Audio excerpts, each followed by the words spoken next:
Well, hey everyone, Storm Nation. It is Mr. Pete Weber, and I'm Gary Holstenberg, and we are live in Las Vegas reporting from the TAT Finals at the Orleans Bowling Center. Pete, how are you today?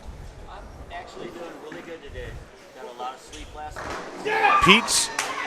Pete's not working yet. Pete's mic is not up. Are you there, Pete? Hello, is that better? Yeah, there we go. Sounds better now? Now we can hear you. All right, cool. Now we can hear you. So, Pete, you said you got a lot of sleep last night, early night. You got some good rest. I know you haven't been sleeping a whole bunch lately. We talked about that yesterday a little bit. But last night at the Orleans, boom. Oh, yeah, it was like so cool, Gary. I mean, I just went to sleep about 7:15. and then woke up this morning. Woke up this morning at 5. Yep. So that was kind of cool for me. Well, that's good. All right, we are covering the finals action. We've got right now off camera. We're watching the players as they're trying to advance, and Wow, that pair down there, that 23 and 24 down there. Yeah. You have 230, 220, 236, 224, 300, 213, and 215. Wow, what a pair that was, huh? Yep. Yeah, that's Josh Thompson, the lefty. He has been crushing them with the pitch black this week, and really good bowler from the Pittsburgh area. I think I'm going to have to get his autograph. Yeah, maybe. That would be pretty cool. I if really you went think and I'm asked going to him. have to get his autograph. That'd be pretty cool if you did watch him go up and say, "Hey." All right, we got the commentary. We've got our chat up. I'm testing it right now. We got Pete Weber in the booth, and you're live. So Tavio put the camera back on us, Pete. That's sad for our viewers. Hi, people. Hi, people. How you doing today? Happy Sunday. Happy Sunday. We've got a few minutes in between the action. We're getting down. This was round 2 that just ended, and now we're getting good into round 3, 4, and I think after that we get our final 5. So we're going to be calling a little bit of action. Pete said that he is going with brutal honesty today in the booth. I'm not going to hold back. Not holding back. If you throw it bad, I'm going to let you know that you threw it bad. But this is where the bowlers come out. This is where the bowlers make their money. This is everything right now. I mean, there's $20,000 on the line. Yep. You can't be nervous with throwing a shot for $20,000. You got to be focused. You got to be mentally ready for it, and you got to do what you need to do. Yeah, and we talked a little bit about that yesterday. We were chatting with you about your mental preparation as you get up. So people that didn't hear that, you had a really good pre-shot routine. Can you share that with our fans today? Well, like I said yesterday, I mean, when you get up to throw your shot, you visualize everything you need to do before you get on the approach. If you don't do that and just get on the approach and start thinking about it, it's really going to be hard to let the ball go. But if you do everything before you get on the approach and then get on the approach and do what you need to do, it makes it a lot easier. You visualize everything before you do it. Then you pick up your ball, you take your deep breath, you let it out, and then go. And if the bowlers can do that today, the ones that do that are going to be the winners. Keeping the pre-shot routine. Exactly. And I mean, everybody has a pre-shot routine. Tavio, are you okay? You're setting up today? You feeling good? Tavio, our production guy, he's feeling on point today. He feels good. Did he get rest last night? He doesn't. No. He said no. He went out exploring in Vegas, so we don't know. Well, how can't you go out and explore in Vegas? I don't know. He's always finding some. Last time we came here, he crashed a Top Golf party that wasn't even for, Storm. It was some company party, and it was just some some random deal. Here, you should put the headset on and talk about that, Savio.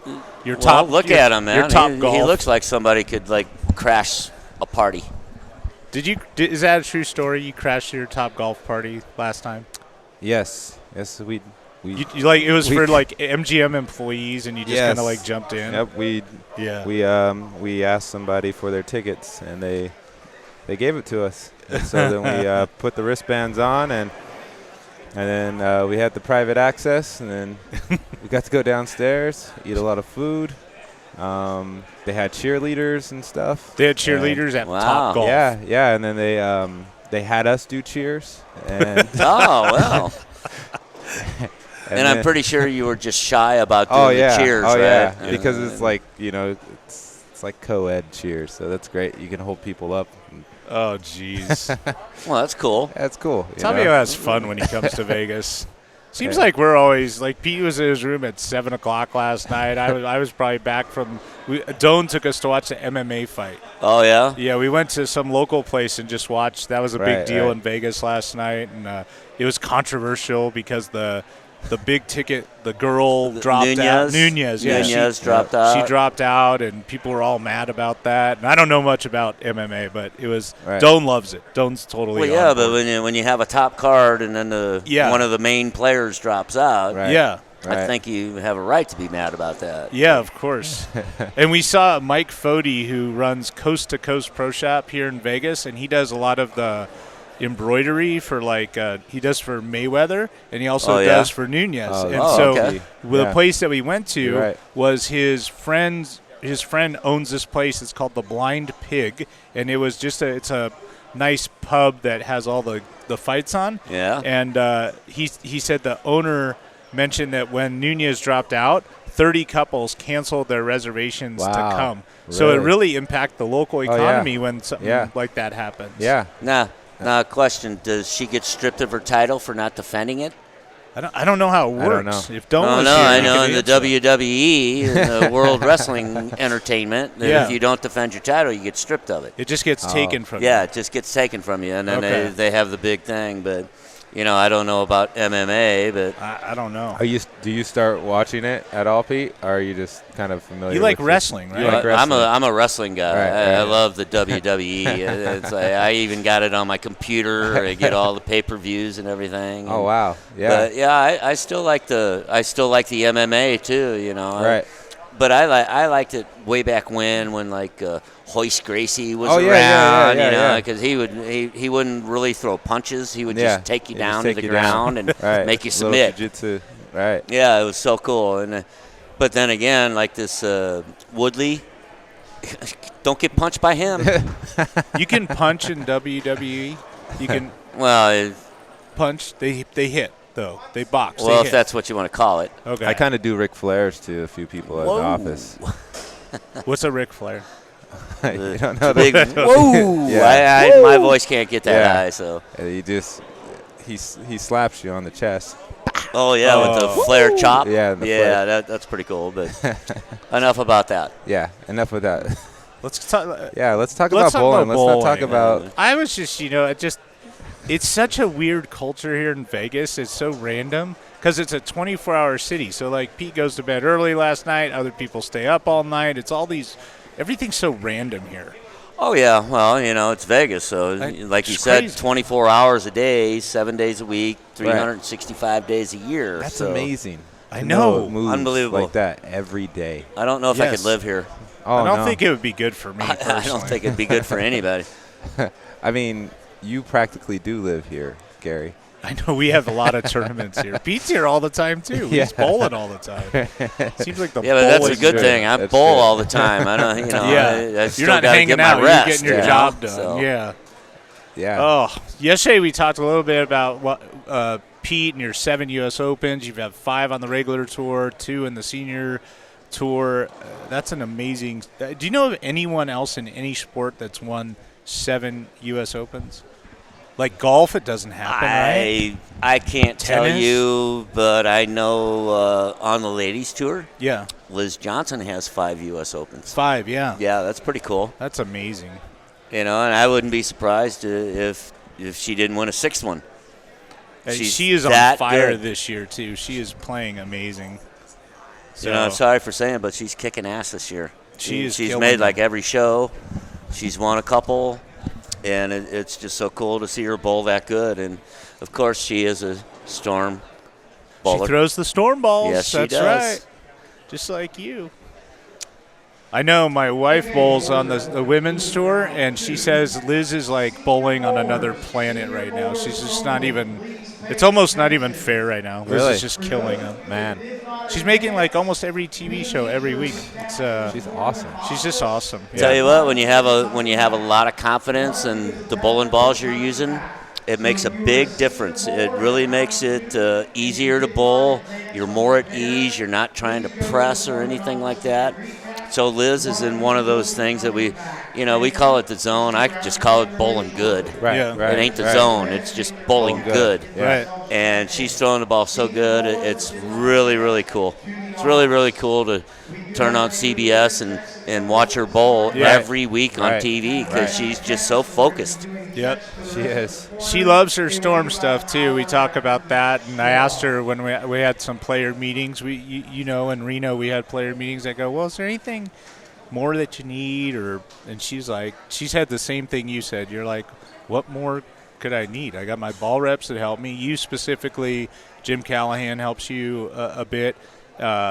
Liz has the guys on tour, Del Ballard and Mike Devaney now, and Jim Callahan, and she likes working with them at different times. They all have a different way that they talk to her and approach her, and so depending on the week, certain ball rep might be her, help her the most, I guess. Well, every ball rep has their own opinion on what you need to do, but it's the one ball rep that comes up to you and says, hey, this is what you need to do. And if you have confidence in what he says, then pretty much you're going to get up there and do what he says. And I'm pretty sure it's Jimmy. Yeah. Right. Yeah. So, Jimmy knows his stuff. He's been around this game for long time. Long time. He knows ball layouts. He knows roles. He knows what each player our guys need to know. Yep. And Jimmy just does a great job. Not to take away from Timmy or Dell. Yep. But I really think Jimmy knows a little bit more than Dell and Timmy. Yeah. And he explains it a little easier to you too. He doesn't like, well, you got to do this, this, and this. It's like, well, all right, we're going to take this ball, we're going to move a little bit farther left, we're going to slow down a little bit, and he makes it a little more simple for us to understand. Yep. Right. So he relates to you really well. You like it, and that's good. We're getting like ready. I said, not taking away from Dell and Timmy. Well, and I think that's the thing. Like each ball rep has their own personality. They have their own style. Their own style, and that's where they talk to different players to give suggestions on what layouts they should have. So I think if one is a little bit more connected to a player than another, that's cool. It's like a. It is, and when somebody comes up to you and says something to you and. Usually I might explode if somebody says the wrong thing to me. The wrong thing. And Jimmy always is like, Pete, just trust me. Right. Just trust me, and I trust him. Right. Yeah. So it makes it a lot easier for me to do that. Right. That's awesome. I'm going to change gears really quick. I see to your right off screen is your good friend Phyllis, who lives here in Vegas, Pete, and Phyllis and her cooking. Let's talk about the cooking. Oh, man. Let's talk about this. I know she's making meatballs and sauce tonight. She's making meatballs and sauce? Meatballs and sauce Phyllis, tonight. Come talk about cooking. That's one of our. Come on the cooking show. Yeah, we've got 5 minutes before the bowlers start bowling, so let's talk meatballs. Let's talk some meatballs. Oh, come on. Phyllis is awesome, man, and her husband Joe is pretty cool too. I mean, on the grill, he makes these ribs that fall off the bone. Okay, Phyllis, you got your headset on. In the sauce. The sauce. The sauce. The sauce. The sauce. No gravy, sauce. Phyllis, we have like a few minutes before Pete starts, crushing our bowlers in front of us with his honesty. So we want to talk about meatballs and sauce. What's going on at your house tonight? You're just a normal Sunday? Just a normal Sunday, meatballs and sauce. And No noodles. No spaghetti to go Macaroni. macaroni, pasta. with it? Okay, No noodles. pasta. Yeah, I don't pasta. know what you call it. Pasta. It's so Pasta. cool, though. I mean, her sauce is just authentic. Everything just tastes perfect. Thank you. What's your specialty? According to Pete, it's my ribs. Ribs. The ribs. Yeah, but Joe cooks those. You don't. Excuse me. I cooked them first, and then he puts them on the Oh. grill. Oh, you have to prepare them and prep them. okay. Seasoning and all that. No seasoning. 5 hours steaming in the oven Yeah. on 250, and then the barbecue sauce, and then they go on the grill for 5 minutes. That's They're it. done, falling off the bone. Oh, just We need these recipes. Leanne and I like to cook. I say Leanne is a I good love cook. Leanne. I love to barbecue. But Dell and Tyler Jensen, they're kind of making me step up my barbecue game a little bit. They're like giving me some advice to get better, and because we like to eat and we like to cook at home. We travel so much that when we're home, we want to be home. Yeah, Teddy from Hawaii. David over there's from Hawaii. We got 2 Hawaiians boiling right next to us. all right. But I'd like to say instead of, hey, Bowler B, I'd like to be able to call him by name. Bowler B is Randy. Okay, Tavio, I think, are we back up? Okay. Okay, we're back up. Okay. So, hey, we had a Come on, I little almost- technical difficulty there, folks. The what happened was one of the bowlers, all of our power is in the back behind our booth, and a bowler unplugged us and crashed us.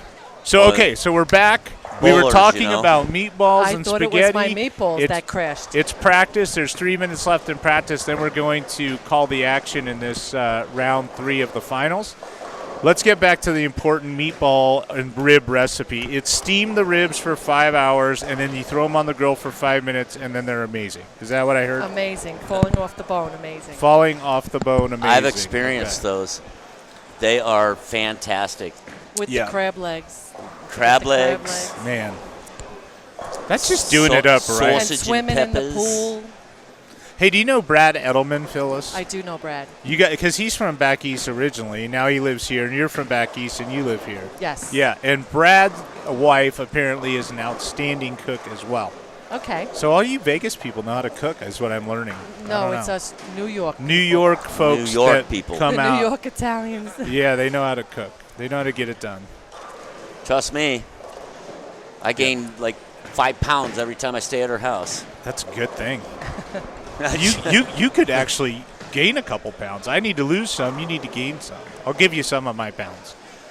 Please? Yeah, I think you're Pretty good. please? I'm begging. Hey, Jim Brewer says hi, Pete. Hey, Jim.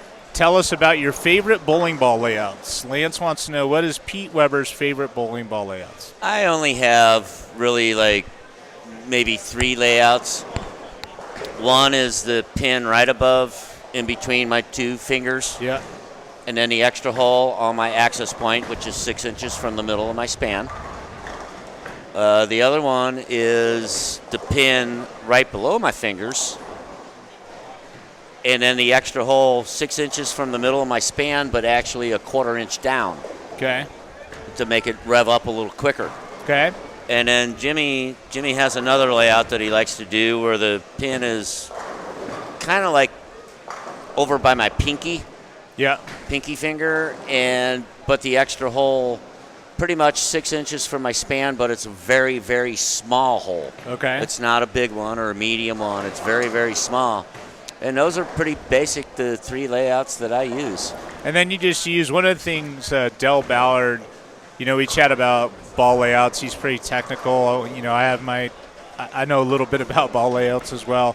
He loves that the Storm product line is so diverse from top to bottom that he feels like once a player has a favorite layout or 2, just drill the balls with that and then let the player use the right ball on the right surface at the right time. But, yeah, Gary, you're exactly right. I mean, it's I know Norm Duke probably has one layout, but he does it between the top line to the low line. Correct. And same thing with me. I mean, like I said, I have 3 layouts, but they're all the same layouts within the top of the line bowling balls to the lower line bowling balls. And that's what helps me out. Yep. Because all the bowling balls basically roll a little different, but they always do the same thing for me. Always do the same thing for me. If I'm looking for the ball to go a little longer down the lane, we go to a little lower line ball. Yeah. And then if I'm looking for it to roll a little quicker, then we go to a higher line bowling ball. And Dell, Jimmy, and Timmy all do that for me. And it just makes it that much easier for me to bowl. Yep. Well, good. Hey, Pete Phyllis, our resident chef and a host of yours from time to time. I know she's a good friend. She came in the booth to talk about her excellent cooking. And now joining us is Mr. Ken Keegan from Logo Infusion and K&K, and he just got back from Hawaii. I want to talk about Hawaii. You probably want to talk about Logo Infusion. I don't know. What do you think? Hawaii is a better subject. Hawaii is absolutely. I want to talk about Hawaii, too. Okay, so tell us. You don't need a shirt in Hawaii. Where were you? Yeah. We have a timeshare at Alani on Oahu, so it's the Disney timeshare. Oh, okay, so cool. Good for the kids, but they do a really good job. A lot of couples go there. It's real quiet and everything. We got it about 4 years ago. Oh, hey. So it's Hawaii. Every year I have to go. Yeah, because that's the smart way to do it. Invest in the timeshare, and now you have to go every year to make yourself feel like you're getting your money's worth, right? Yeah, I told Kathy that when we got this, no way am I going to be 70 and say, I can't believe we got that timeshare and we never used it. Yeah. Like, I ain't doing that. So what's the use of having a timeshare if you don't use it? Right. Yeah. Exactly. So I have to get our rooms like 11 months in advance. So literally, I just got back. In about 3 weeks, I'll be planning next year. And so you go for over a week, right, if I remember correctly? Yeah, that's going to change because I found out that after all these years that I cannot leave my business for more than 1 week. Yeah. So we're going to do it twice a year and pay the other additional airfare. So I have enough points to do it twice. So we're going to do just 2 1-weekers, which is probably better for me anyways. So you get an escape. Now, how old are the kids now? They're Sean is 12 and Brienne is 15. Wow, 15. She's going to start driving soon? No, she's not. No, she's not. Not if you have anything to say about it, huh? Irresponsible millennials or whatever she is, they don't get to drive. They don't get to drive. Okay. No, that being said, she's 15, so being irresponsible is part of the equation there. Yes. So that's not a knock on my daughter. My daughter is awesome. But the kids she's are doing 15. They're doing super good. Trust me, I understand. Yeah. Kids are good. They're doing good in school. They enjoy school. Yeah, straight A students. We have them at nice schools and good kids. You know, I mean, I always know that they're doing the right thing because I look at their friends and they're hanging around other good people, other good families and everything. Yeah. So I don't got any riffraff, hanging around my kids. So that's at least a good start. Absolutely. Well, that's called good parenting right there. I will give all that credit to my wife. Kathy. Who is also in the booth, but she doesn't have a headset. I take credit for very little because without her, I wouldn't be able to do any of this stuff. So, all right. So you're fresh. You just came back this morning, Sunday morning. Probably went to church this morning. I did. Was it good? It was very good. I cried. Really? That's what old guys do. What was the topic today? The topic was it was all about Noah and the ark. So we're in a series called Chasing the Giants? Walking with the Giants. So they're going over the major people of the Bible, trying to give you something to, today was about if you're in an impasse, like you don't know what to do. Yeah. Read the section about Noah because he built the ark for 120 years and waited for God to tell him what to do. Nice. So learn how to wait, believe God, and wait for him. And so that requires some patience and that got and some faith. So I started crying very quickly because I have no patience. I don't want to wait for anything. I believe God. Yeah, so we got something in common with no patience. Yeah, but I'm pretty sure that he doesn't believe me when I need it now. Yeah. Yeah. That's funny. All right. Well, thanks for coming and joining us. And I know you've got. I just saw you at Bowl Expo. Yep. And. I was thinking, let me chat a little bit, and then we'll call some bowling action. Okay. I want to ask a couple questions, and then maybe Kathy, would you like to put on my headset, and I'll excuse myself for a minute, and you can chat. What do you think?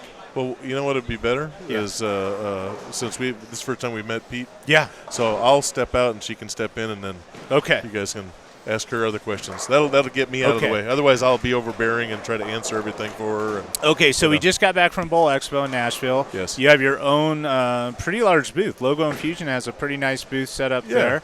And I imagine every time I walk by the booth, it was quite busy. The Storm booth was pretty close to the Logo booth. And so, I could see that you had a lot of action at your booth. And was that a nice trip to Nashville? Did you feel like good for business? Good. Obviously we live in Las Vegas, so 2 out of every 3 years it's in Las Vegas, so the expense is a lot less. Yes. So we actually cut our booth in half this year just to save money. And the other thing is historically, I've been going to Bowl Expo about 20 years, and every time it leaves Vegas, it's always small. And although they were saying it was going to be big, I was like, whatever. I heard that before. Right. So I cut the booth down, and then we went out there, and I was pleasantly surprised. There was a lot of people. That seemed to be one of the it's been years since it's been that busy. That's what I thought. And for us, Bowl Expo is obviously you get the whole industry in a room. Yep. So it's an opportunity. Well, it's my 26th year in bowling. Yeah. So all my friends are in the bowling industry. Yeah. So for me, it's always a good time to get to see everyone. Sometimes you only get to see people once a year, twice a year. So it was kind of cool. But for us, Bowl Expo is a lot about our wholesale customers, which are our pro shop customers, just like for you guys. The distributors are there, but they already kind of know the gig. You're selling product back and forth all the time. This is our chance to talk to new pro shop customers, potential new customers, and go over any new programs that we have. And we're as I tell you every time I come in here, we're pioneering. Like this shirt thing is no one gets it, no one understands it.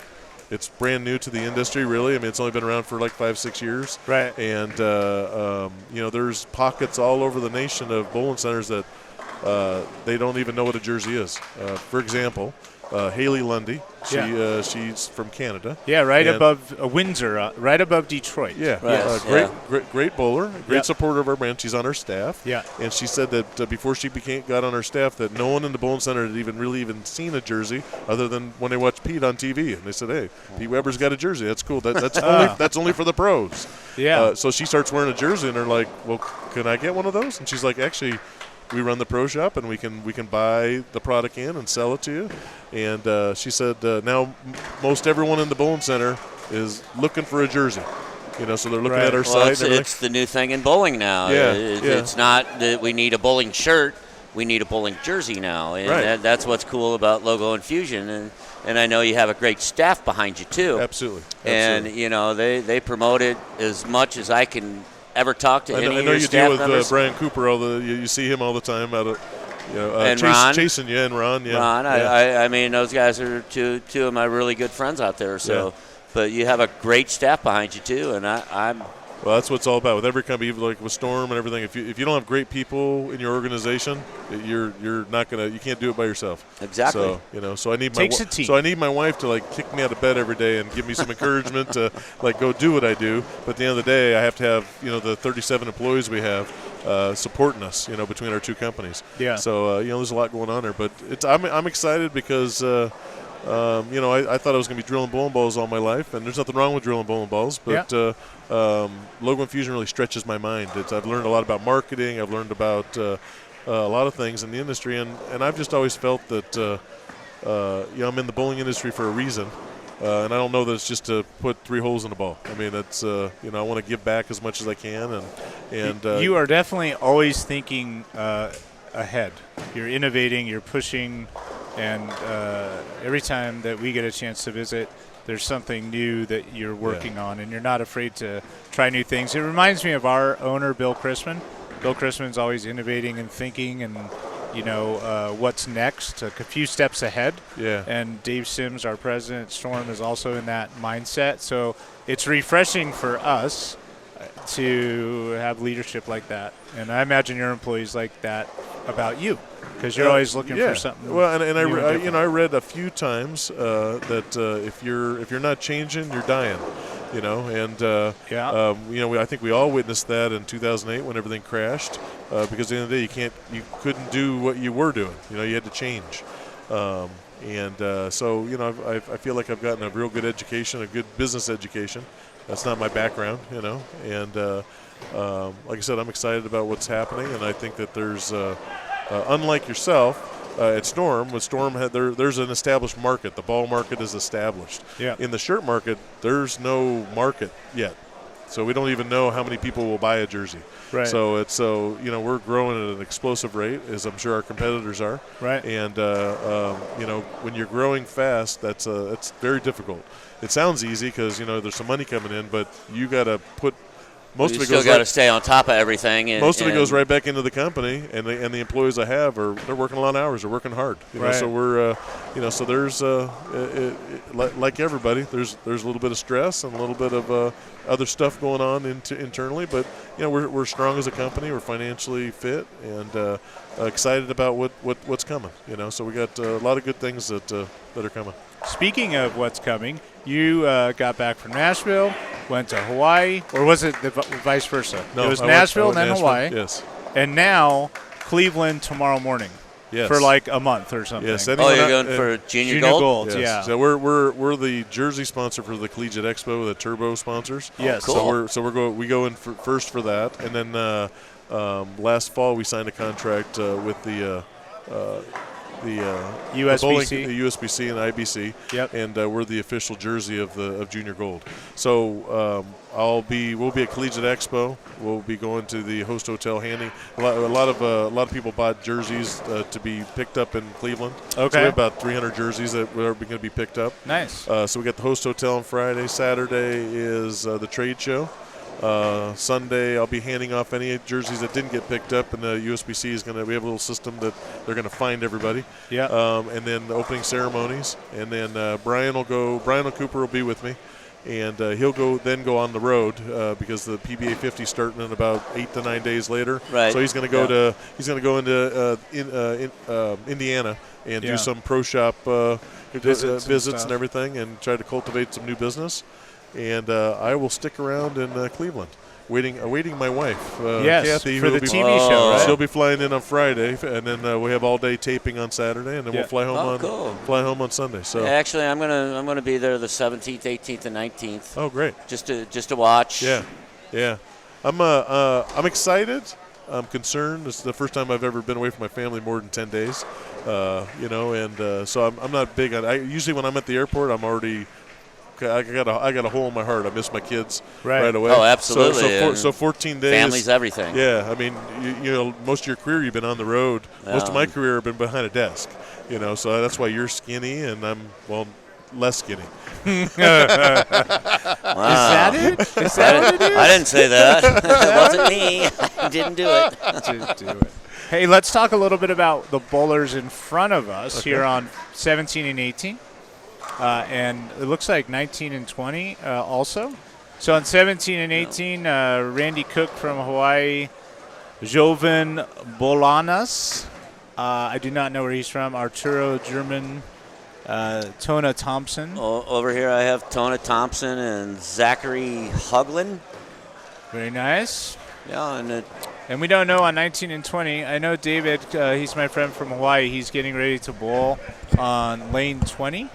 So he owns the 9-tap tour in Hawaii. So if anybody wants to go to Hawaii and bowl, Ken, the next time you go. No, he didn't throw no 9 that time. He threw 10 in the pit that 10 time. in the pit. You went to Aiea Bowl. I did. But you didn't bowl. You went to eat because they have an amazing cafe restaurant there. So we the last 2 years we have gone to Aiea Bowl to eat. What'd you get? I got their tasty chicken, which is what they're famous for. Okay. And then they also make an unbelievable lemon cake, which I'm not a lemon cake guy. Yeah. But it's a lemon cake with truffles on the top of it. It's I could eat the whole cake. The big slice they give you is a lot, and I could probably be there all day eating that. There's nothing bad on their menu. It's excellent. Did you ever try their Simon noodles? I did not. They have a pretty good Simon noodle too. Okay. My wife dove right into the oxtail soup. And, I should call it ramen noodles. Ramen noodles, right. But it's the same thing. Yeah. Yeah, for me, a vacation is not throwing the ball. So and that all leads back to the point where that I don't throw it that well. So there's no need for me to, when I take a vacation, to like take my bowling balls with me. So I just take a vacation. Take your golf clubs.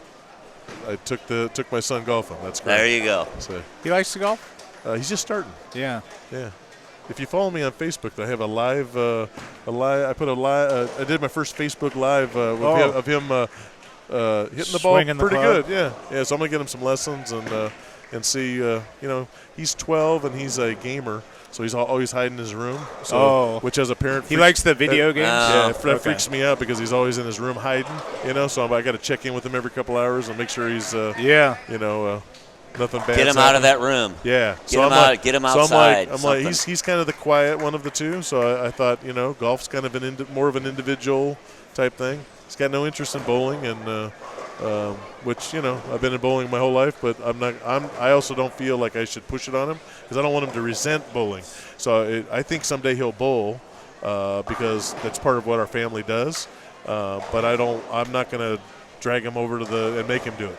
Right. So that's exactly the same thing my dad said to me or to my family. It's like, I'm not going to make you bowl. If you want to bowl, it's something that you want to do. Right. But I'll never push it on you. Right. So that makes it easy. And with the history of your family, that's an awesome thing to know, and for everyone out there to know, because I would just assume that you came out of the womb and started pushing the ball down the lane. No, actually, I was more of a baseball guy for a long time. I loved baseball, and actually, I played baseball all the way up until I joined the PBA Tour. I played with 8 guys that we started together, and we progressed through baseball. And then by the time I joined the PBA Tour, I was still playing with these guys, and every time I'd come home, I'd still play a little bit of baseball. Yeah, right. But after I joined, it was kind of tough for me to do that. Sure. But actually, my dad said it the best: is that Jack Nicklaus never pushed his kids into playing golf. Right. If they wanted to play, that was their choice. Right. And if they wanted to learn something, then they would have to ask instead of Dad coming down and saying, "Hey, you need to do this, this, and this." Right.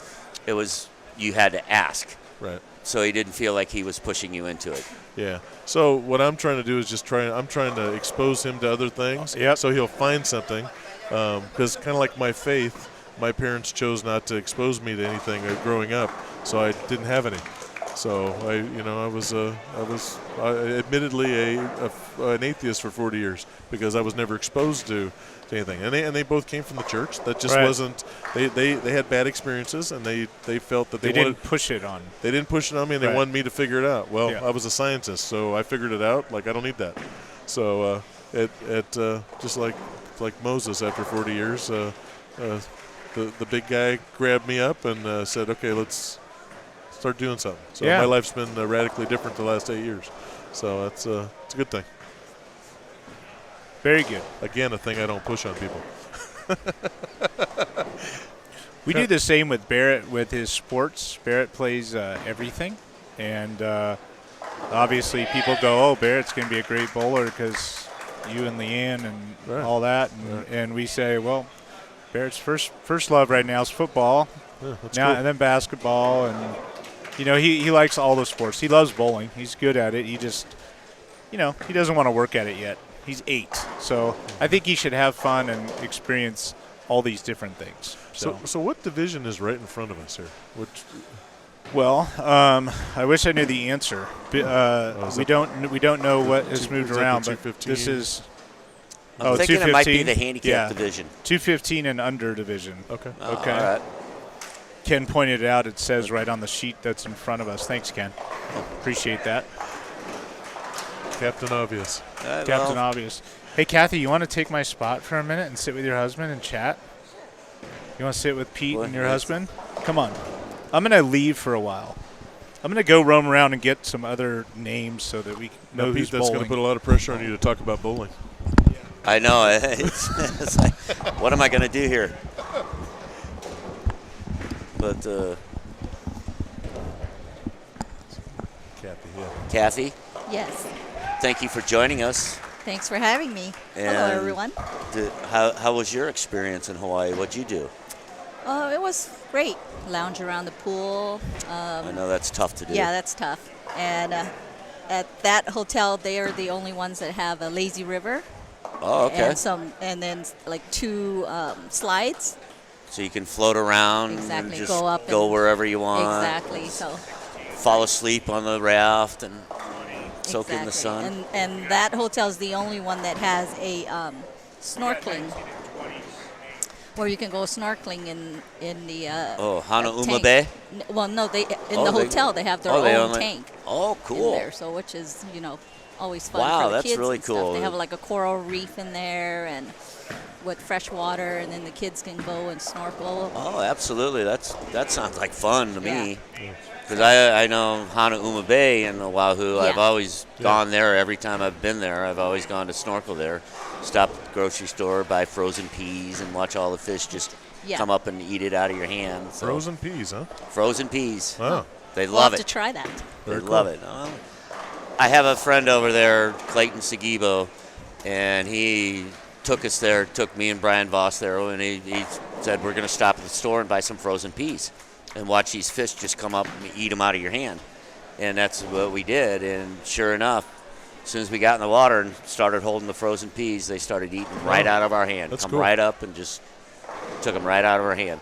Yeah, this year we didn't get to go over there because we try to do different things every time we go, and so we did the lighthouse hike. So You've been up, what is it, Diamond Head? Have you done the tour of Diamond Head yeah, and we did hiked that up? last We did that year. last year. Oh, that's And then my daughter said, "We're not going there this year." She's all like, "That Too many was rough." steps. Yeah, too many steps. too much work, huh? Yes. Yeah. Yeah, okay. Yeah, I said, that's okay. We'll go over this lighthouse thing. It's not that bad. And then about halfway up, she's like, this seems Well, very enough of much. that. This seems very much like Diamond Head. I'm like, I don't know. I haven't been there. Well, It's all good. it's fun. Yeah. But it's Hawaii, so how can't you have fun? Exactly. Exactly. I Right. mean, it's the most beautiful place I've ever been in my life. I love going there. It's my favorite place to go. So, this Tona Thompson here kind of like started a little slow. Blowout 7-10 in the third, missed spare in the fourth, and now she's got a 3-bagger. Zachary right underneath her, kind of having a little problem now, but it seems like everybody's doing okay. Yeah.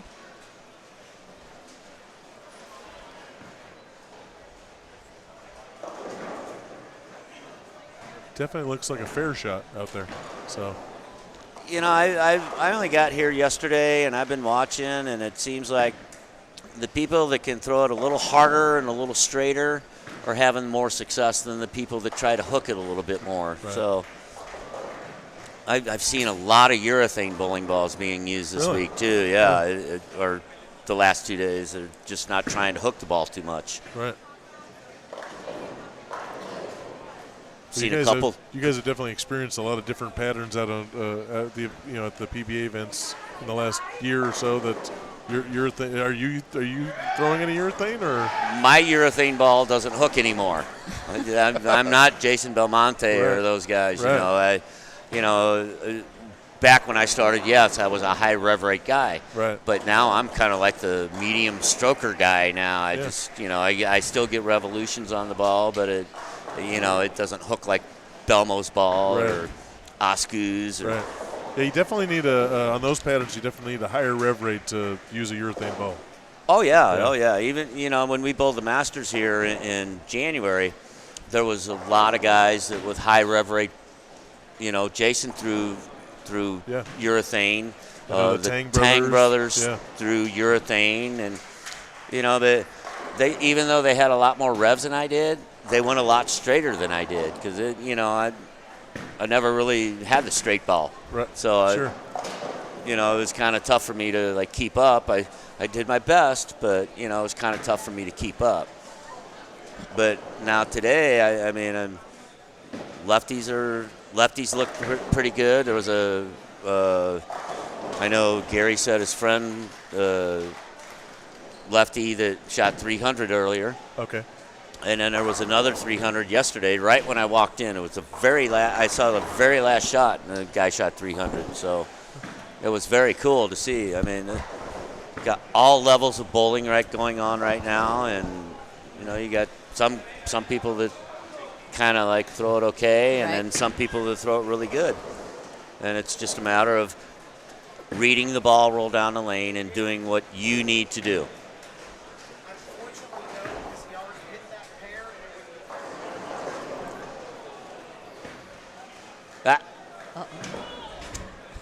I would say that missing those spares is probably the biggest thing that changes things in an environment like this.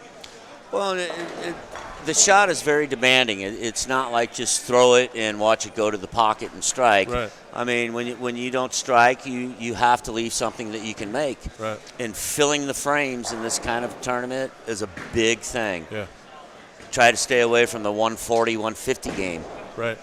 Yeah, I've been in and around this tournament since it first came out, like in 2003 or 4, and every round always seems like it comes down to the 10th frame. Who's going to move on.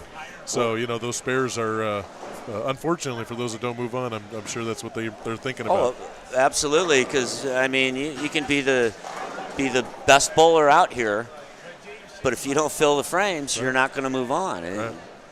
And that's what I always emphasize to junior bowlers when they ask me, what's the most important thing about bowling? Making your spares. Right. If you don't make your spares, you're taking 10 pins off your score automatically. Right. You could have one missed spare and all the rest strikes, you shoot 260, but you make that spare, it's 270. You have two missed frames. You know better than we do about how awesome the scoring system in bowling can be at times. You put the holes in the right spots and you could do really well or do really bad. And that's why Dad always emphasized that to me too. That spares are the most important thing in bowling. Throwing a strike is easy. Yeah. Making your spares is not so easy. So all coaches out there, anyone that's helping people try to improve their game, start every conversation off with make your spares. Because the greatest bowler in the world sitting here said that making spares is really important. So we should all listen to that. I mean, I don't know how many tournaments I've been to that are, junior tournaments that I see, and these kids are throwing like 7-8 strikes a game, but they're having 2 or 3 opens a game too. Right. And now they're only shooting 2-0 instead of like 230. Right. So, like I say, every spare you miss is taking 10 pins off your score. Yeah. And I know I would much rather shoot 230 than 2-0. Yeah. Or 260 to 250. Now, when I first started bowling, there wasn't any reactive balls didn't exist. Right. So, and my ball trajectory was very straight and everything. So picking up spares was also kind of help accuracy. How many? Obviously, the advent of the ball hooking with the reactive balls got people's mindset away from actually like being more accurate because you create area in patterns and everything. So we all kind of gotten away. I think that and like automatic scoring. Because I remember being in the bowling center and just I'm sure you know better than I do, just marking off frames as you're practicing. Ask a kid today had to add up a score. Write scores down and ask them to add it up. They'll tell you after I don't it have comes to do up that. on the screen. I'll just Right. My daughter is a 7th and 8th grade teacher, and when my dad's bowling alley closed, we still had a bunch of score sheets. Oh, wow. And she'll write the scores down and have the kids add them up. And if they can add them up right, she gives extra credit for it. Oh, that's awesome. Yeah, so, so at least when they go to the bowl and look up at the thing, well, I know this is right. Right. Well, I think that's awesome because they say 71 million people bowl at least one game a year. So maybe if all teachers out there taught everyone how to score, how the scoring worked, maybe they'd bowl more than one game. Maybe they'd bowl 2 or 3. Maybe they're that old that they actually know how to add it up too. Well, times have changed, that's for sure. Yeah, it's still a great sport, and I've been doing it for. Let's see, I'm going to be 55, so I've been doing it 51 years of my life. And you know what? I don't want to do anything else. Bowling is a great sport. I just love to do it. Yeah. Love to do it. I love the people because, it seems like you, the most down-to-earth people, special people that I've met in my life Oh, yes. They bowl. Oh, yes. And that doesn't mean if you don't bowl, can't be special or all that other stuff. I'm just saying from my personal experience, one thing about bowling, they always say it, is, whether you're 2 or 92, you can do it. You can still do it. And that's just something that people say, but I didn't bowl for about 6 years. And just recently I started bowling again. And the first time I came out to practice, I had a small group of mature ladies, probably in their mid-70s, and you could tell that 3 or 4 of them bowled regularly, and they brought a friend. And so they were teaching her the 4 steps and trying to get everything. Trying to get her to throw the ball, So she throws the first ball, and she hit some pins. And she turned around, and I saw the 2-year-old in her. Like, she was so excited. Oh, yeah. And I was like, man, this is why I've spent my life in the bowling industry. Because it's a heartwarming thing. It's awesome. People. Oh, absolutely. Even the young kids, you got the bumpers now that we put up for the kids, so they always hit pins. But when they hit the pins without the bumpers, you see that look on their face, like, I did it. I did it. Right. It's so cool. Yeah. Kathy, you're not saying much here. I'm the quiet one. How come I'm not going to buy that one right out of the gate? When she says something, very profound. Oh. And very directive. Straightforward, huh? Yeah. Yeah, okay. Yeah. Gets me in trouble sometimes. Gets all of us in trouble sometimes being straightforward. Yeah. Because, I never hold back on what I want to say. I heard. Really? Pretty much. Pretty much. But I enjoy it. And at least people know how I feel. Yeah. Yeah. Either That's people cool. love you or they hate you, whatever. Well, they can hate me all they want because I Exactly. really don't care if they hate me or not. Right. Well, there's a lot of people out there, so there's a lot to choose from. So if someone doesn't like you, it's okay. There's others that do. Look at this. Boy, this pair over here, 19 and 20, these guys over here are really going at it. Yeah, you got a potential 230, 198 potential. 199. A little bit of trouble on E, but you got, again, another tight match. B and E are not doing so good, but, A, C, and D, that's going to be a really good match there. It's looking like Tonya here is going to, if she can get up and make this spare, then I'm pretty sure she's going to advance. It's a little bit of an unusual spare. The 1-4. So I think she did it. But she just made it like she was a professional bowler right there. Nice. That's awesome. That was very good right there. Now over here, 20, Josh. Uh-oh. Oh! Didn't like the way he let it go, but wound up throwing a strike. Pretty sure that makes him going to advance on that pair. Yeah.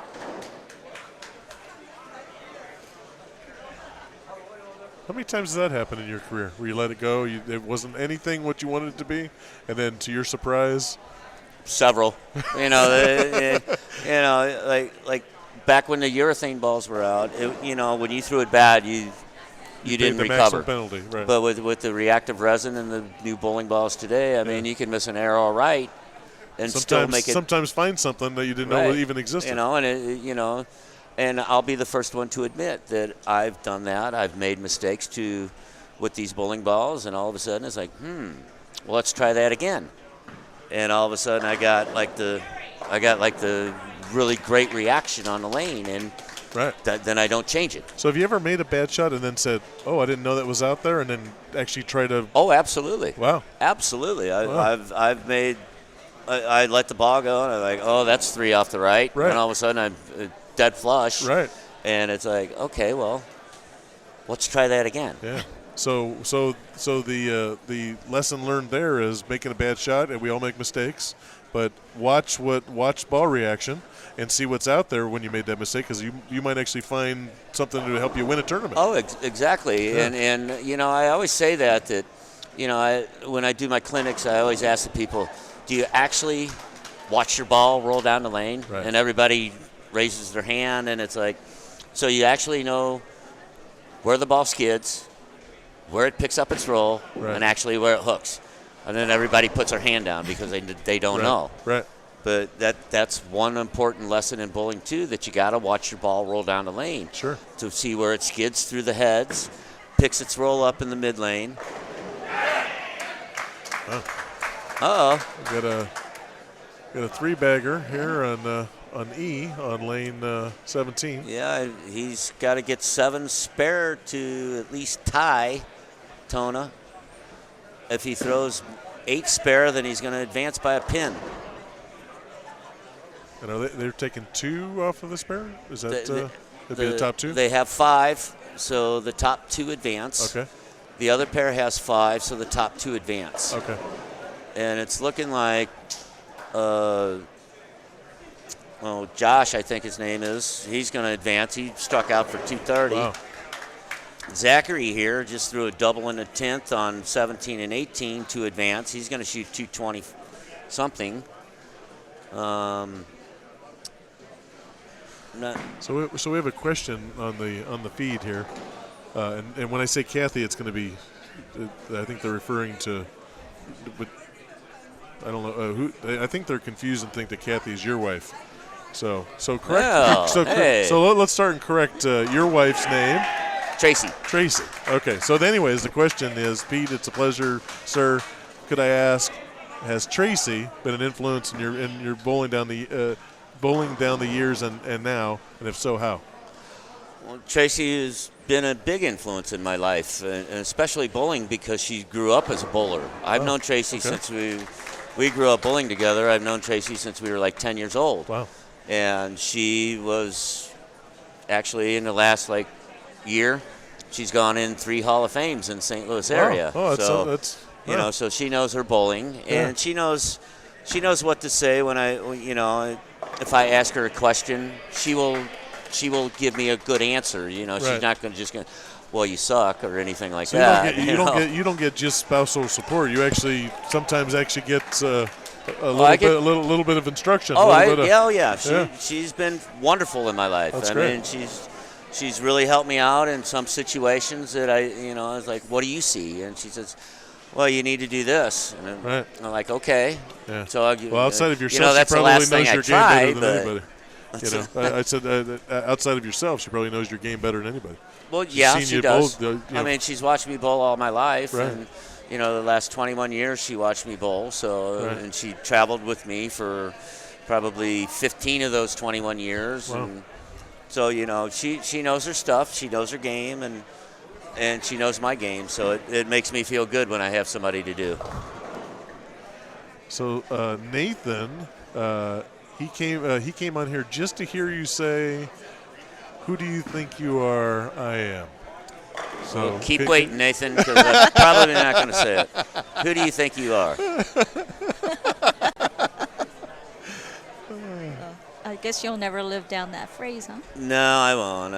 It was really just kind of the moment. Right. Because I threw the strike to win, and right. There was a little kid over there, and I wanted to say, who do you think you are? This is my tournament. This is my house. Right. And it just came out, who do you think you are? I am. And then your mind and your mouth got disconnected, and something just came out. Yeah, it just came out that way, and actually it became a household phrase. Right, so, right, it was kind of cool. Yeah. It went viral. Yes, it did. Yeah. It was like when I dropped the trophy on TV. Yes, it made all those sports I remember watching bloopers. That. Yeah. But I'm gonna bring Mr. Holsenberg back in since things are changing over, and so I just want to thank for Kathy, on behalf of Kathy and myself and all of our employees at Local Infusion. We just want to thank everyone out there for their support and their patience as we're trying to figure this out. And and our wonderful staffers. Yeah, and all of our staffers. We have about 90 staffers. Brian Cooper is just a wonderful man. I met him like 3 years ago when I first joined the senior tour. Yeah. We become instant friends. Yeah. And what a great man, and what a great representative you have too. I appreciate that. He's gonna be my all your guys. He's gonna be my bunkmate for the next 5 or 6 nights. So I'll be sure to remind him if he gets a little down or anything that Mr. Pete Weber said that he's a good. I give him compliments all the time. Yeah. I can't believe he hasn't won on the senior tour yet, and I keep encouraging him to be out there and keep trying. I've never seen anybody with so much heart is what Brian's got. That's great.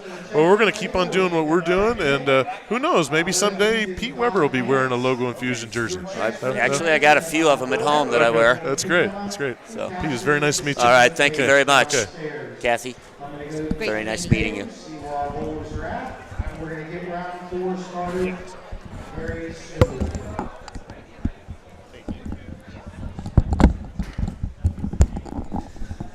Well, that was kind of cool. Had Ken and Kathy Keegan, the owners of Logo Infusion, Pete Weber, having a bit of a chat about bowling and vacation and all that good stuff. And now, unfortunately, you have me back in the booth. Gary, how are you? We are going to play a few commercials while they get ready for the next round of action. And this next round of action becomes super exciting. People are playing for $20,000. In each division in this next round that we're going to be covering, each division will be playing for the opportunity to get into the final 5 contestants. And so really fun. It's going to be you're going to start hearing the crowd get really loud because they're cheering on their mates, their friends from back home. There's a lot of international players and people from around the country represented, so make sure to stay tuned. We're also going to give away a Logo Infusion Code Red jersey in this next segment, so that'll be fun. You want to hang out for that. And I think Tavio is going to hit the commercials for us, and then we'll be back shortly to bring you the semifinal action from the TAT.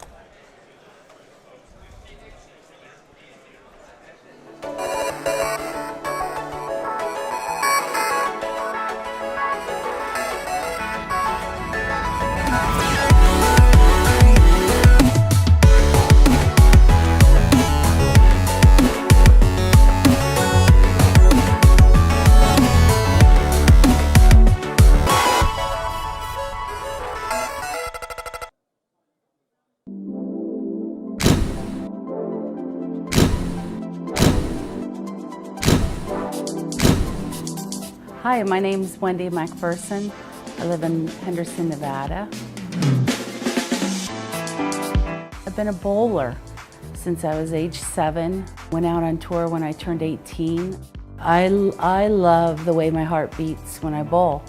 We strive to feel that way to be successful, and I think it's important to know how to win.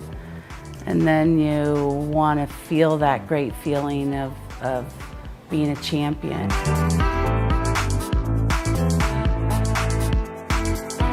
The greatest thing that ever happened to me was winning an eagle at the 2006 USBC Open Championships in the singles event. I hadn't bowled for 4 months previously. My father was dying from cancer. He had passed away, and I picked up his ashes. And the next day I boarded a plane and went to Corpus Christi, and I won. It was so surreal, and I guess it was meant to be from above.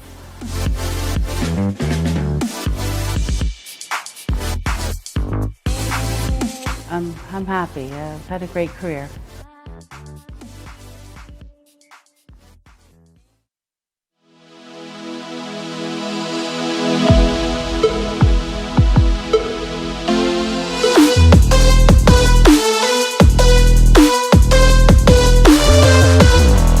Hey Storm fans, AJ Johnson here in Chicago, Illinois at Diversity River Bowl. Getting some practice in before heading off to Oklahoma for the Oklahoma Open. Because I like the Code Black so much, I decided to drill the Code Red, just see what it would do, how it compares. The Code Black has been a staple in my bag ever since it came out. Practicing for a couple of days, I've seen that the Code Red, with it being a hybrid cover, it reads the lane a little sooner than the black. The Code Black, Code Red, These things are going to be staples in my bag.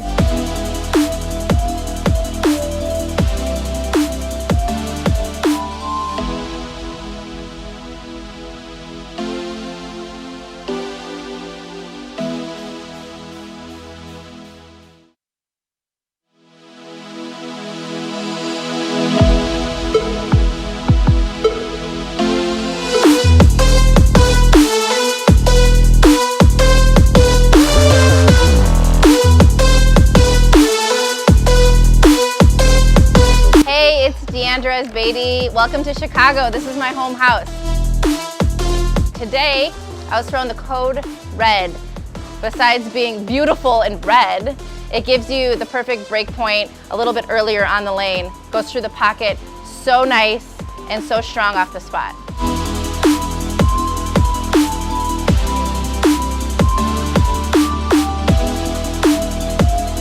I just got off of a PWBA stop in Detroit, and it definitely came out of my bag. I used it. There was a little bit more oil on the lane, and I needed my ball to read a little bit sooner, and it was the perfect choice when my code black was just going a little bit too long.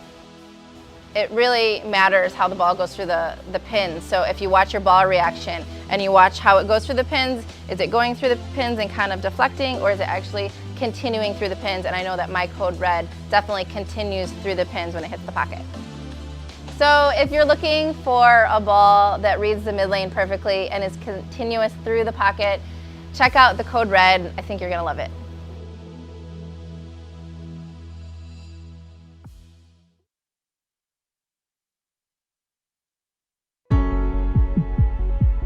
Hey, what's up, Storm Nation? I'm Chad McLean, Storm's technical manager, and this man to my left is Alex Hoskins. Alex does a ton of testing for us here at Storm, so he's here to help me show you some really cool things about, obviously, the code red. So we all know that the code red is the continuation of the code black, but what does that even mean, Alex?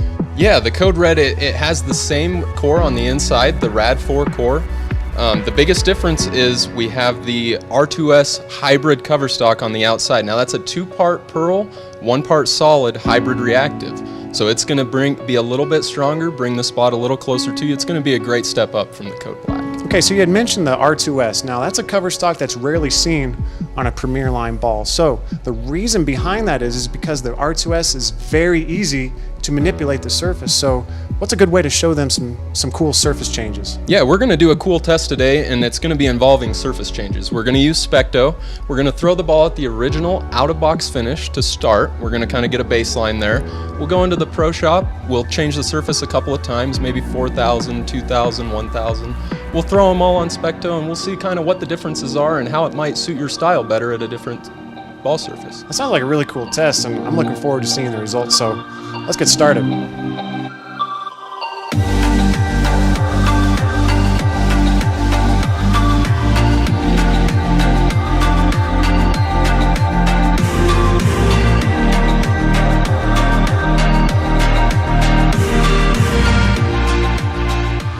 All right, Alex, well, that looked pretty good. So what's next? We just threw it at the out-of-box finish, so now we're going to head to the pro shop. We're going to sand it down a little bit, maybe 4,000 first, then 2,000, and then 1,000. We'll do the same angles on the lane, and we'll see what the difference in reaction is. All right, sounds like a plan. Let's go. All right, everyone, so we just got done doing our 1,500 grit out-of-box polished surface test out there on the test lanes. Now we're going to show you some really cool stuff that this R2S cover stock can do and what you can do at home to help manipulate these surfaces to your game. So Alex, why don't you go ahead and grab the 500 grit Abralon pad, and I'm going to walk you through some of the steps. So we're going to do this lightly, and we're going to get into more detail at a later date and discussion on a future video. I want you to go ahead and spray the ball. Spray your pad a little bit. Get it nice and wet. Very good. Go ahead and turn on the ball spinner. And with good pressure, I want you to go from top to side in a smooth, continuous motion. You're going to do that for about 20 seconds. Go ahead and turn off the ball spinner and grab your 4,000 grit pad. Spray the ball. Go ahead and spray the pad and repeat the process. Looks good, Alex. Go ahead and turn it off, and let's get rolling.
All right, Storm Nation, that's some really cool stuff. We just got done with our surface test on the new Code Red, and here's our results on our Specto. So here, this red line represents the out-of-box 1500 grit polish that every Code Red comes to originally. So, Alex, you want to explain a little bit more? Yeah, let's take a look at it here. The 1500 polish was obviously the smoothest with the polish on it.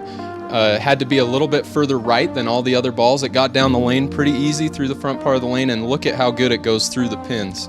Let's pull the 4000 up. You'll notice that I have to get forced a little bit further left. The blue line here is the 4000 grit finish. They come down, they get to about the same spot down the lane, and look at how much more it's still continuing through the pins really good, even with that surface change. Let's go to the 2000. The 2000's the green line there. We actually had to move even further left, and it was a bigger gap compared to the other two. But you'll notice they still come down, get to about the same spot, and look at that same great continuation through the pins. That's really unique, and that's what makes that R2S cover stock really good. Once we got down to 1000, we really had to get pretty far left. I see that. Wow, that's amazing. We got it out to about that same spot again, but then you'll notice we still got a strike on this shot, but a little bit more deflection. So that's just primarily a result of it using up a little too much energy too early. So the surface was too rough. Exactly.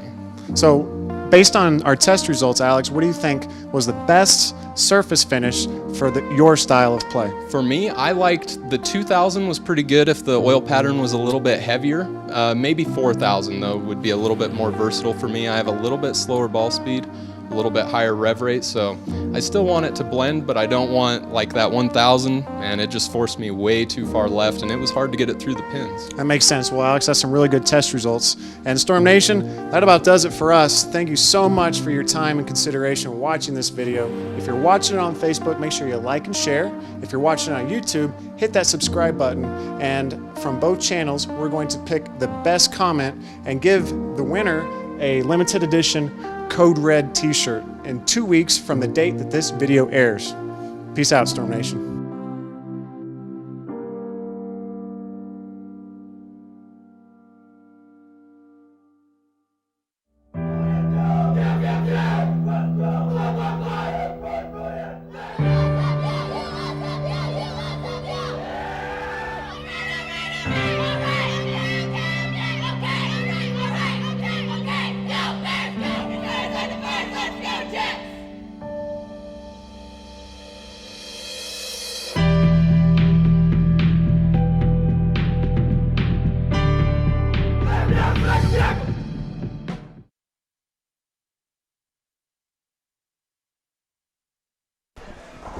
All right. Well, hey, Tavio, thanks for playing a little bit of the commercial action. Still going, eh? All right. Well, here we are. We're in the semifinals. We have, of course, Pete Weber. He is in the booth. And then joining us for this little segment here is Mike Sagers, a staffer from Utah. Good. Mike, put the mic closer to your Like mouth. right there? Yeah. Is that better? Yes, that's great. Eat the mic. I love it. So Mike had not his favorite tournament this week, but he did bowl 300. I did bowl a 300 this week. You bowled 300 early in the week, but you still did not advance. How did that happen? Scores were quite large on Thursday when I shot 300. I got to 681, and number was 684. You started that round poorly, and then you found something. Yeah, and, started out 178. Then I switched to a Code Red, moved left, and shot open in the 10th for 210, and then shot 300. 300 with the Code Red? 300 with the Code Red. Is that an awesome ball or what? It's great. I love every aspect of it. You know, I wasn't a big fan of the Code Black because I felt like it just got too long for me, and you know the Code Red really blends out the middle, especially with surface. I feel like it definitely changes. Kind of picked up a little earlier, read the mid lane part. Absolutely. A lot better. Yeah, so, absolutely. Yeah, that's the same way I feel. I feel that the Code Red or the Code Black was just a little too long down the lane. Absolutely, yeah. You know, even though it's really strong on the back end. Super strong. Just a little too far down the lane where the Code Red picks up more in the mid lane part. I feel like it's more predictable. You can see it. Yeah. You know where the ball's going to go. That's what I was saying earlier. That a lot of people don't watch their ball roll down the lane. where obviously you watch your ball roll down the lane and you know where the ball goes too long, and then you need something to pick up. Bring it up quicker. Yeah. Well, that's good. So, Mike, normally, I don't know if I've been here when you haven't made the finals at the TAT. That's true. And I know you're like a doctor back home or something like that, or you operate on people, or what do you do? What exactly? You're like high up in the medical profession. I don't know what that means. Dude. So I work in interventional radiology. So I can't even spell that. Yeah. So you've heard of like angioplasty of the heart? Yes. You know, where they go in with the balloons and fix narrowing areas of the arteries in the heart? Well, not to interrupt here, but the guy over there on 21 Greg, just made is that the Greek church? Made the 3, 6, 9, 10, 7. Ooh, yeah, Greg. That's good. Pretty awesome. That's a pretty awesome That's my favorite spare to shoot. Are you kidding? You got to be like 80% on it, right, Pete? Oh, maybe a little higher. Yeah, maybe a little higher. Oh, man. So angioplasty. Yeah, so we fix all the arteries and veins and stuff that supply the blood to the extremities and to the core of the body. Sounds pretty easy. Yeah. Sounds like an easy job. You know, it's fairly simple. Yeah, okay. We helped I was right on that one. Yeah. You know? We helped the doctor, with all the balloons and wires and everything like that. And that's very creepy. rewarding. Very awesome. It's very awesome. So thank you for doing that and You're very helping welcome. people. Should I take this call right now from Leanne? You want to take it live on the air? I don't know. You want to live? I should take the call. Yeah, Good I think you should take the call. You want to live? You guys chat. Yeah, all right. Take the call. Take the call. Yeah. But yeah, you said you shot 681 in 681. advance. No, they took 7 in my division that day with a 1 and 8 cut. Yeah. And it ended up being 684. Oh man, sorry to hear that. No, it's all right. And then the rest of the week, especially when you shoot 300, Yeah, at least I maxed out on my pins. The last game I did everything I could to get there, and I maxed out. Well, you did get a $100 bonus from Storm, too. I did get $100 from Storm. That was pretty awesome of Gary to give me that $100 right out of his pocket. It's actually rewarding getting $100. Man, I was giving $100 bills out. I don't remember that. I don't remember you giving me one. I didn't give you one. No. Oh, man. I tried to answer that call from Leanne, but she didn't answer. I don't know whether our phones are messed up or what. She was tired of waiting for you to answer. She was tired, it. yes. She's like 3 rings, I'm done. So now, Mike, your wife bowls as well. Correct. And she is super casual, really good bowler. Totally, like you're like high intensity. You're like a Pete Weber, super high intensity on the lanes. Yes. She is like, oh hum, it's all good. She's kind of like vanilla. Yeah, she's like vanilla, Yeah. and she made the finals. She did make the finals. Made it through the first round this morning, right? And then flagged a 10-pin in the 9th frame to not advance. And she's like, oh, well, I'll just go play video poker now. Correct. Yeah. Yeah. And that worked out how good? It's been good this week. She's had a machine here that she has pretty much pulled a large sum. I'll go ahead and say a large sum of money out of this machine. Out of this machine. She's put in a large sum of money to get it, but she's pulled a large sum of money out of it this week. So it hasn't been bad. So it's like even or what? Yeah, we're even, which is like that's totally winning here. That's winning. If I can leave here with the same amount of money that I brought, that's like winning the lottery. Good luck. Yeah. Good luck. Pete, you haven't even had a chance to play video poker this week because you got in yesterday, you came straight to work, you had a special little gathering last night, and then you went straight to bed at 7 p.m. So you have not played the machines yet. I'm really not a big gambler anymore. When I back 20 years ago, I was a big gambler. Blackjack, and it's nothing to play like $100 a hand or something like that. But anymore, it's just I if I go to a video poker machine, that's fine. Play the 25 cent, just kind of hang out. $1.25, or if I'm sitting at the bar, I'll play the quarter Keno machine. Yeah, absolutely. That way you just don't lose too much, but you just kind of hang out. You can chat with a buddy if you have a buddy like.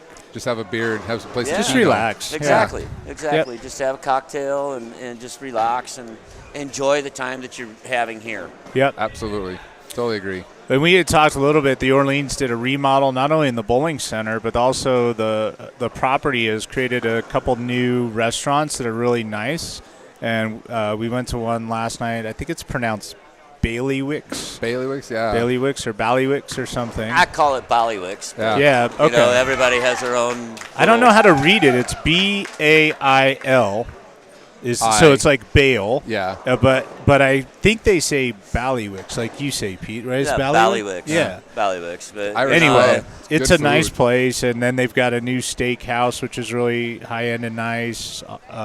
The bowling center looks cool. They've got as you can see in the background, they've got the Las Vegas skyline now as the masking units. Yeah, it's gorgeous. Yeah. And It's the just settee beautiful. area is great. I love the change in the settee The new area. chairs and tables. Yeah, they probably won't appreciate this, but like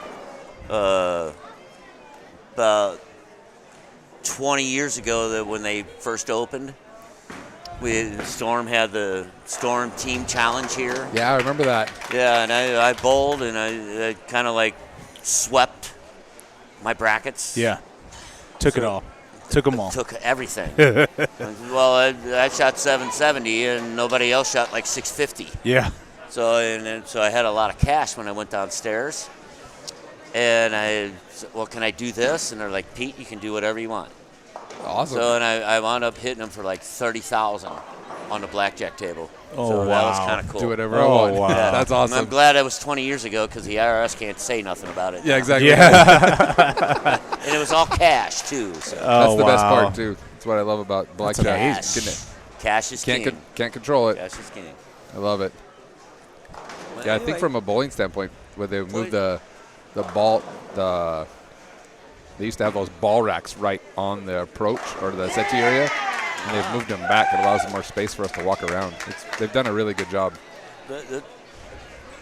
Well, we bowled the Masters here in January, and what a great time it was. I mean, the Orleans has always put on a good show for us, and always taking care of all the bowlers that have ever come here. So.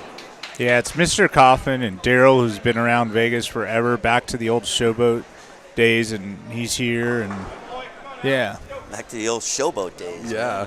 Yeah, Daryl's been around. He used to work I with Steve Klumpkin. I was all of 17 when I first started at the showboat. At the showboat? Yeah. Yeah. That was just a couple years ago, Pete. Yeah, 2-3 wish. years ago. I wish. 2-3 years ago. 37 years ago, to be precise. 37.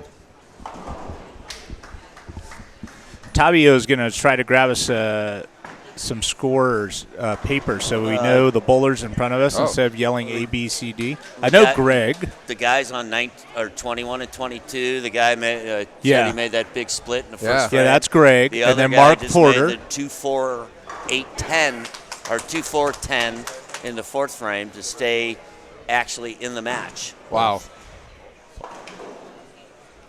Yeah, Mark Porter won the event that Jamie just had in the Quad Cities. The guy bowling on lane 22, and I think he won like 5,000 or 3,000 for that inaugural. 5,000 on top. Yep. And so we have Steven Gallegos in front of us with the spare three-bagger. John Rakowski. Guy just left my split. That's Dennis. That's your split? 3, 4, 6, 7. Any 3-4 combination is your split? Yeah, that's my split. I will make that probably 85% of the time. Up on 18 right now with the split? Yeah, Dennis did, yeah. So they're going to take one off of the pair of each of the pairs we're watching to make it into the finals. The finals. Yeah, the final five. One off the pair of each of these four pairs. And the way the finals work is look out, he's got it. He's got it. He made it. Wow, what a spare he just made right there, man. That Pete Weber spare right there. Pete Weber. He just made the Weber. Made the Weber. He made the Weber. Well, actually, they kind of call that the Weber out on tour now. No way. Yeah, you they leave did. it so much they that's Weber spare. Oh no! Now the lane broke. The machine he broke too. it. Yeah.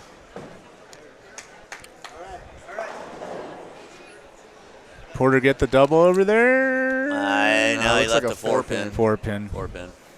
Good bowler. He's from Lincoln, Nebraska. I love that part of the country, Omaha, where the Tom Kellys and those guys are at.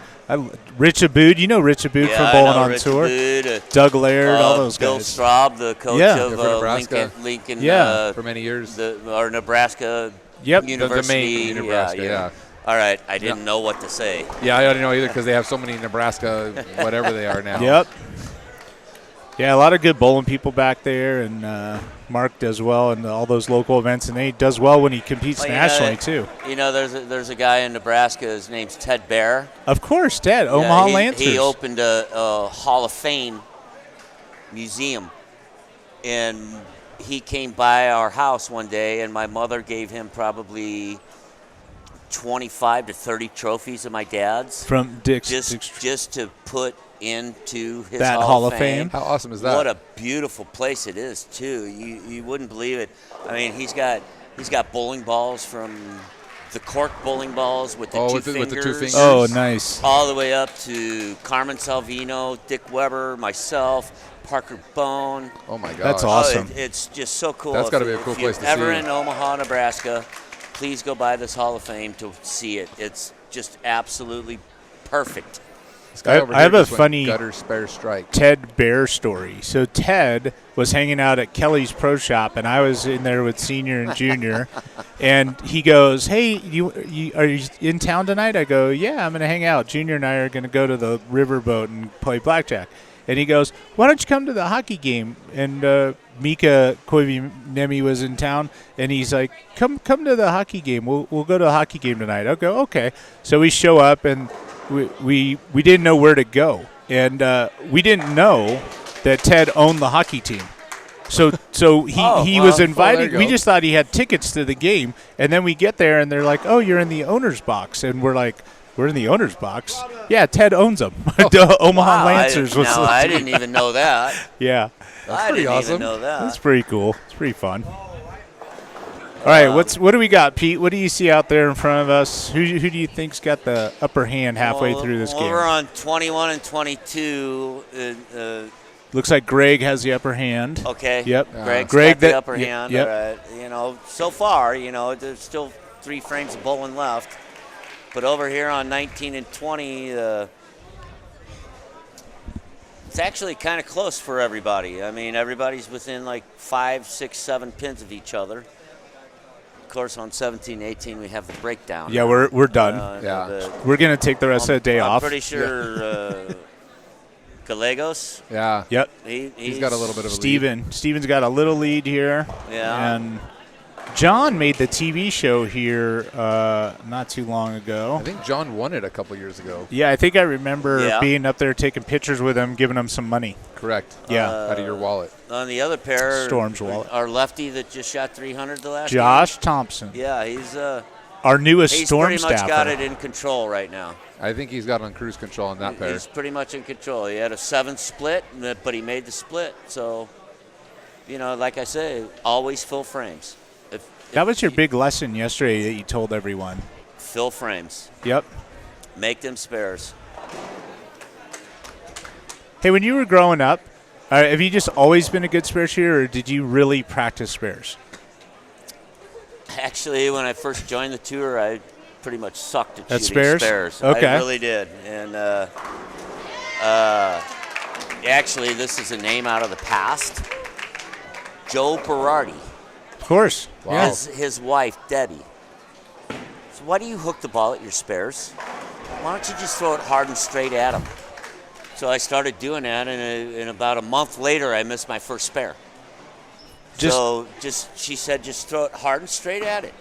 And that was a very good tip out there because, on the PBA Tour, it's different than bowling league. Yeah. Correct. We have so much more back end on the PBA Tour than league bowling does. And she says, well, you hook by like all the spares you're shooting at, you're hooking by them. So just throw it hard and straight. So I started doing that, and it took me a month to miss my first spare. That's impressive. Yeah. And now I consider myself one of the best spare shooters on tour. I don't think there's any doubt about that. Well, you got Walter Ray and Norm Duke. Yeah. To me, those are the 2 best spare shooters I've ever seen in my life. I'm probably third on that list. I would agree with that. Belmo's up there. Belmo makes them. He's pretty good. No? You don't think so? Pete says no. Pete says no. He's not up there with Who those rounds three. out your top 5 then? So you got Walter Ray, we got Pete Weber, we got Norm Duke, Parker Bone. I'm finding a common theme with all these guys. They're all in the Hall of Fame. They're all in the Hall of Fame, yeah. So kids, make your spares. Kids, if you want to be in the Hall of Fame, make your spares. And you know what?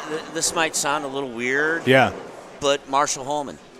He did not miss a lot of spares. Didn't give it away. No, he always made spares. He always filled frames. And especially when it really counted, he would always make his spares. And that's one thing about Marshall Holman that I think is fantastic. For the power player he was, he made spares. Mark Rothman, as a matter of fact, he made spares too.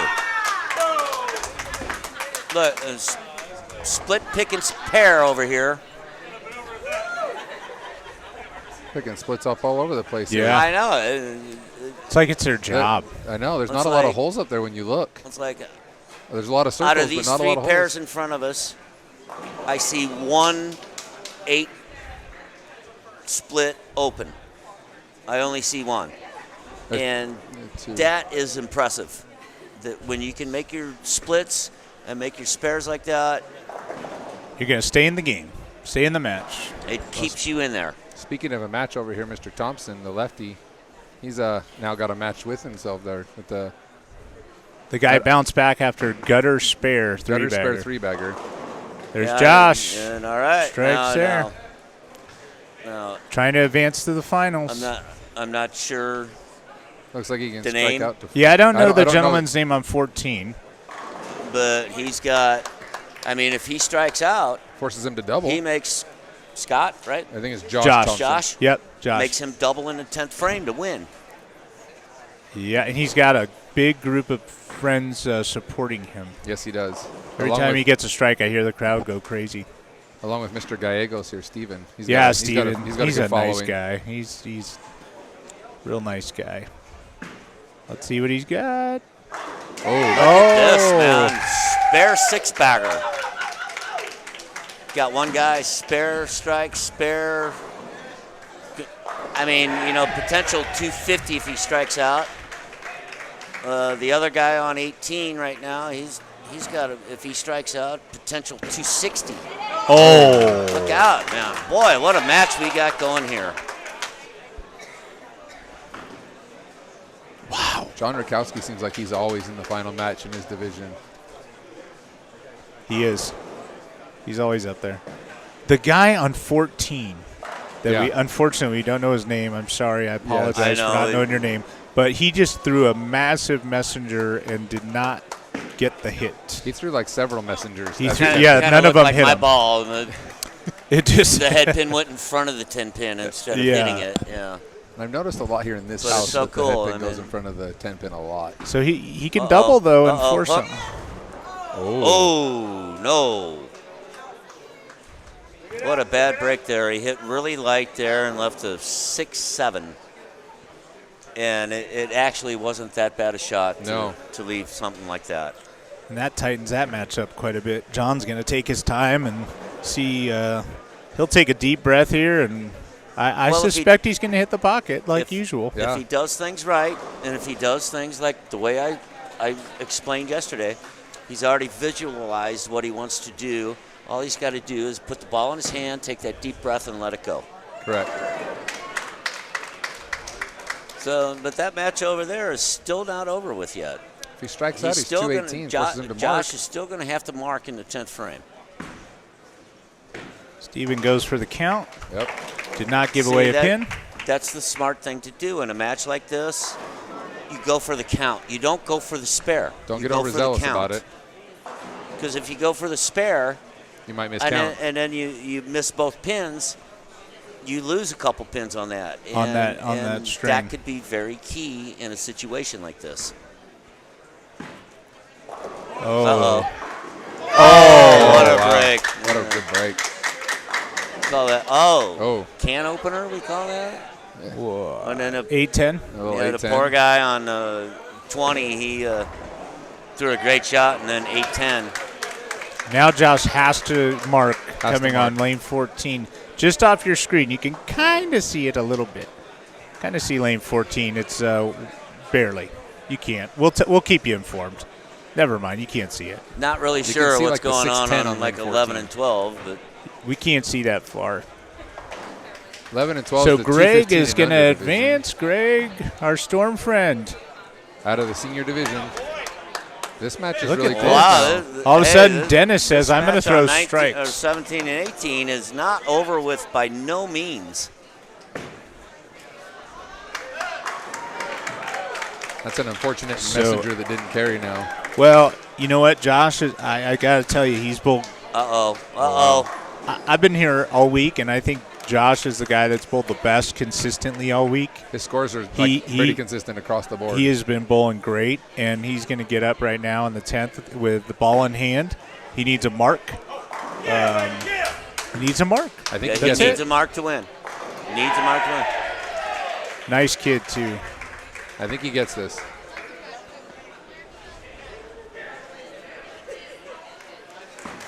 John strikes again. Wow.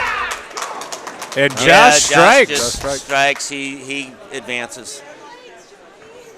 Not much emotion. John here. John is just going cheap. We always say take advantage of the breaks you get. Yep. He stepped up and just dead flushed that. He got the break in the 8th frame by going a can opener, and then he came right back in the 9th frame and threw 10 in the pit. Yeah. That's taking advantage of the breaks you get. And you're going to get breaks just how you use them once you get them. Exactly. How do you deal with the break you get? Correct. So a little housekeeping here. We're going to go after this round is over. We're going to play some commercials for you all while they tabulate scores. Pete's going to use the little boys' room and grab a cup of water. They're not going to play any commercials with me, though. Yeah, Tabio. we need some Pete Weber commercials, man. Yeah. Look out. Here it comes. Oh, man, what a bad break. What a great shot for a bad break. It's still, this match in front of us is not still open. It's right? up for grabs right now. It is really up for grabs. John has it in control right now, but he's got to hold a little composure in the 10th frame and make a good shot. Yeah. That's all he's got to do. 19 and 20. They've got two players, both at 162, on marks heading into the 10th. Oh, wow. What a break. That. Almost a bad break, but turned into a good one.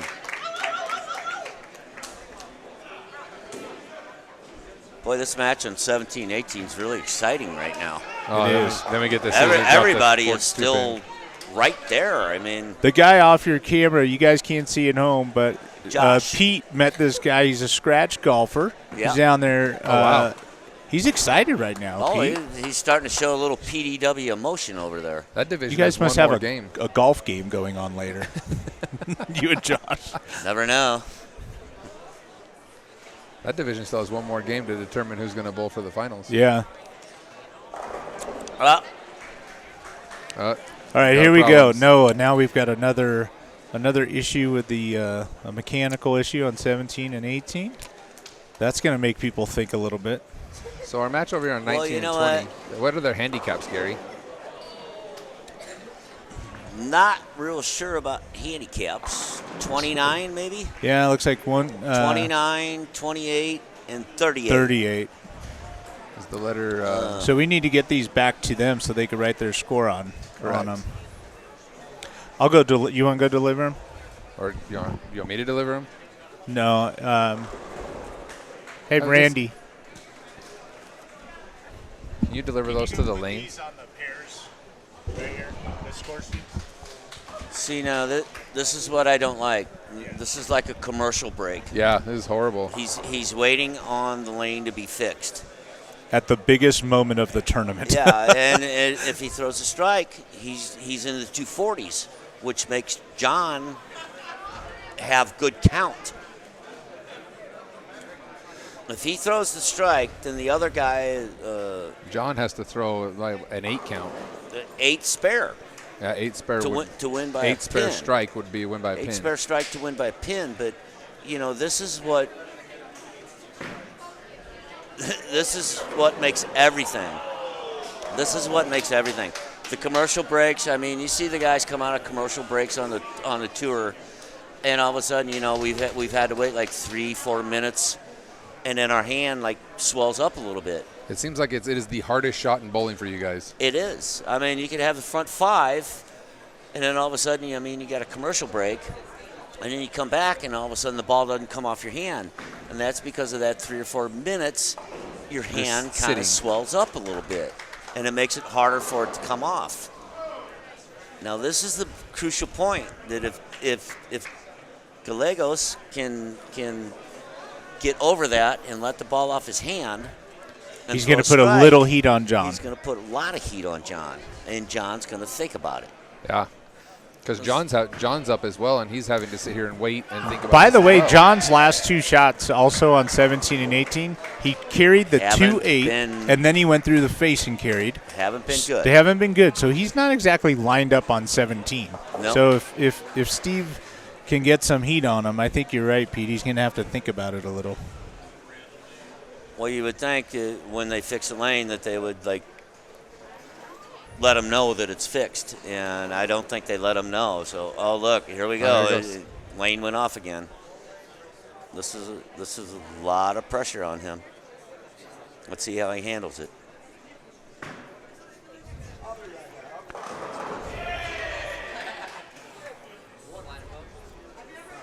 Guy over there is the back 6 so far. Going to go back 7.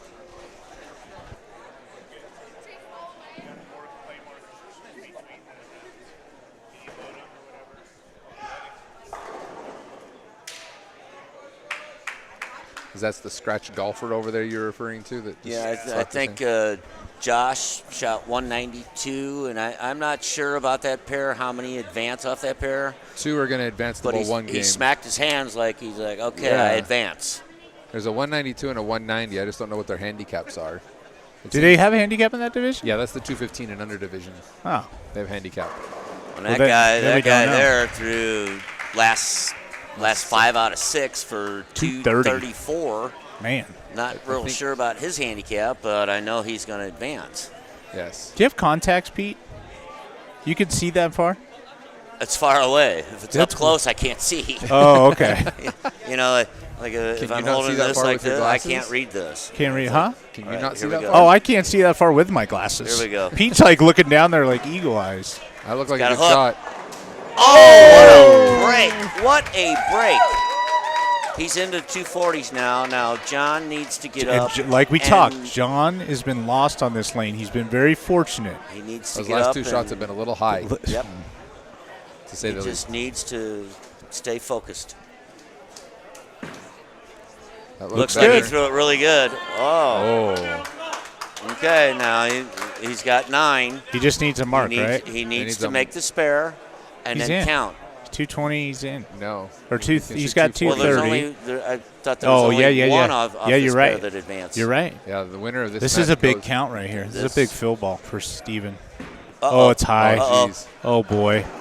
Oh, that's huge. Runaway Brooklyn. Wow. That's huge. Boy, he's fortunate about that, man. He's fortunate about that, but let's see what John does. John needs the mark and some count. Okay, well, we got the count. 8 count to tie, 9 count to win. We got the mark. He's at 9 wins. Is 247.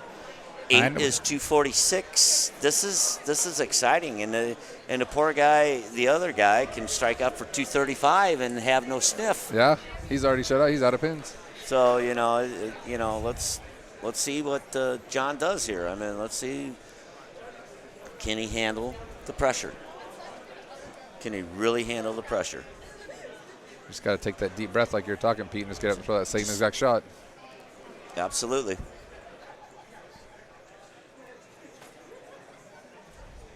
That looks way left. Uh-oh. Oh, look at that. Wow, that's what we call the ultimate break right there. Yeah. He threw it bad, and then he tripped a 6. Just enough to cross over. Actually threw it Brooklyn and tripped a 6. I mean, that ball could have been 8 really easy. We could have had a tie. Wow. That ball could have hit the 2-pin right in the face. So John advances. Hey, guys, it's time to play some commercials. Pete will be back to call the final game.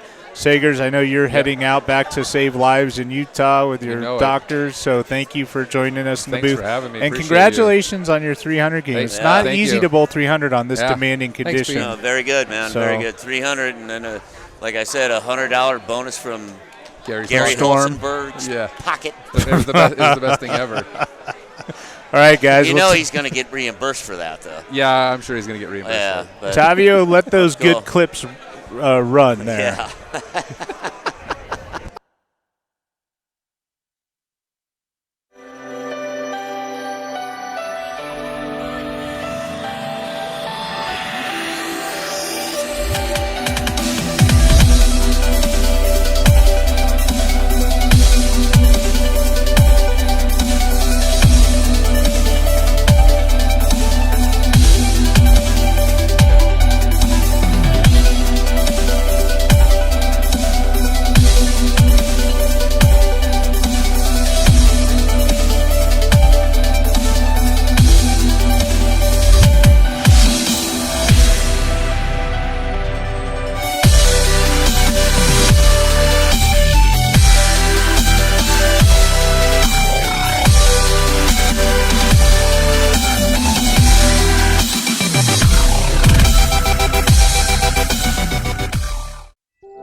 Hi, I'm Jody Westar, and I'm from Oregon, Ohio.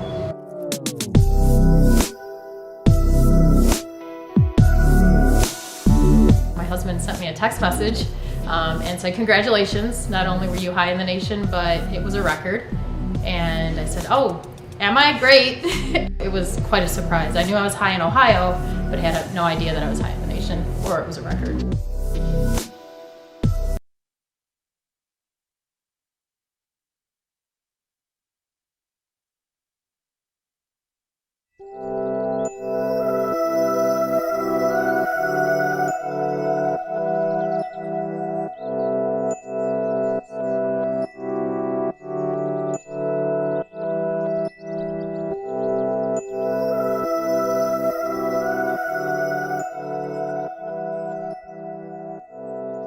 Hi, I'm Jody Westar, and I'm from Oregon, Ohio.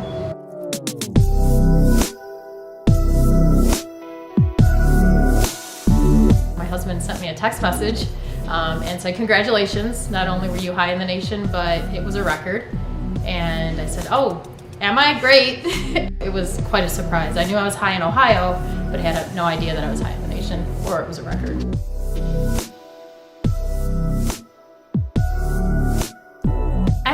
There wasn't much difference. I didn't bowl in a different league. It was a Friday night league, and I just ended up getting a great combination. I threw the Storm Lock and the Storm IQ 30, and I kept switching back and forth depending on if they were hooking more or less that night, and it just was a great combination, and it worked well.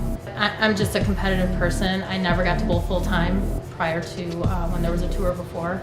I've always worked full-time, and I just have a great company that's allowing me to do both now, and it's fantastic. Figured out a couple of changes in my game, and I'm really looking forward to putting those to work.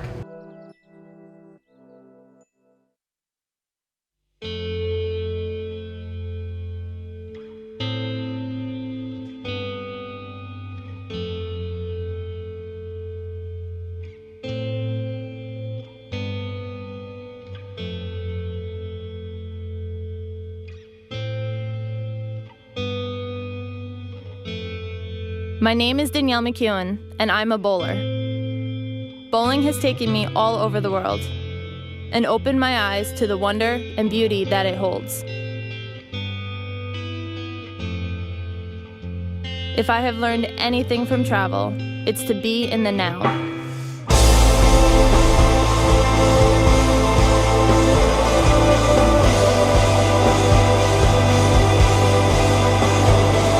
Take in the experiences as they come and live for the moment.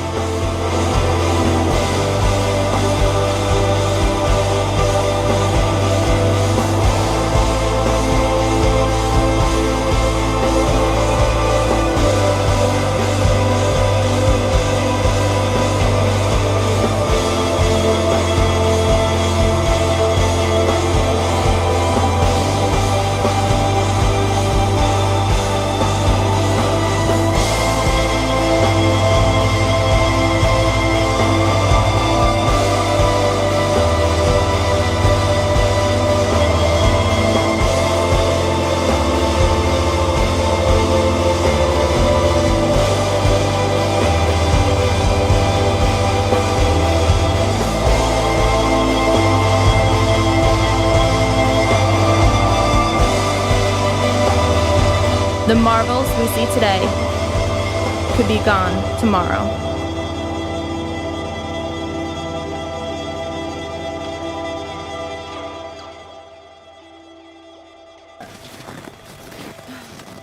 So we made it to the Northern Lights, guys. That's all I gotta say. There it is, right there. This is awesome. It's about, what time? 2 in the morning? Yeah. Is it? It's probably pretty close to midnight. No, we were in the house at midnight. Oh, okay. I don't even know if this records and can hear audio. Can you hear audio? You can hear audio. Or we just look like mimes. Right. Just dancing like that. I don't know how Hey, to take... by the way, Danielle Mckeon, first person ever to bowl under the Northern Lights. In snow. In snow. At like 12 in the morning. Possibly my last time bowling because I can't feel my hands. I know. She flies back to bowl. No, you don't. You're going home, right? Anyways, it's a great shoot. I know we're going to continue on, possibly. I don't know. Mr. Paul Block, we're done. So that's a wrap. Here from Alaska.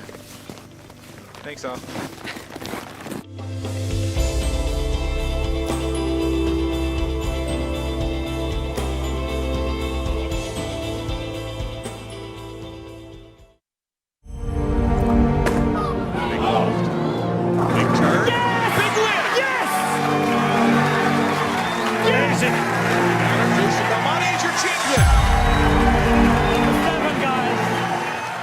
When it comes to winning and losing, often the difference can be as subtle as who gets that extra hit, who breaks up that 210, who trips out the 2-pin, that way they have an easy spare.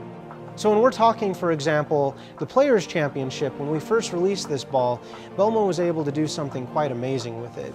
If we watch many of his shots, they were all very, very light, but they shuffled the deck and they were able to give him the key strikes that strung together a victory for him. Now, of course, Belmo as an outstanding player generates more speed and power than the average bowler, but the thing about it, what makes this such a great ball, is it doesn't matter if you have less speed or less power, it's all about the law of probability.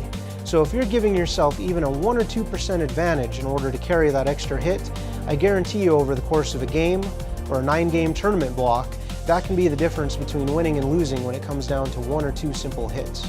The big reason the dual drive and its enhanced COR values and the unique shape of that outer core, the reason it is so powerful is because it's going to maximize every hit. And when we're looking at winning or losing, sometimes that's the only difference, is whether or not you get that one lucky break that gives you the momentum to win, or that clutch 10th frame that guarantees your victory. Big loft. Big turn. Yes! Big win! Yes! Amazing. Coming home a winner. A little shaving cream. Well, never threw a flush strike. Didn't have to.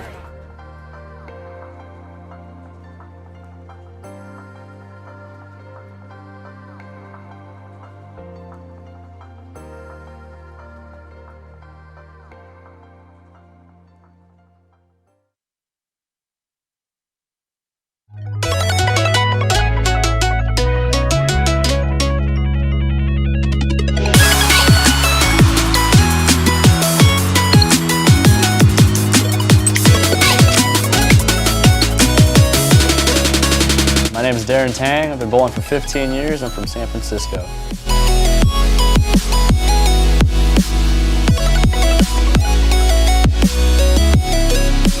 The Torrent's going to be a ball that you could use pretty much anywhere throughout the block. I mean, it's going to work on the fresh, I think. It'll be really good through transition and possibly on the burn too. Depending on what you're seeing, I think it's going to blend out the wet dry really well. This is a ball that can fit anyone's game.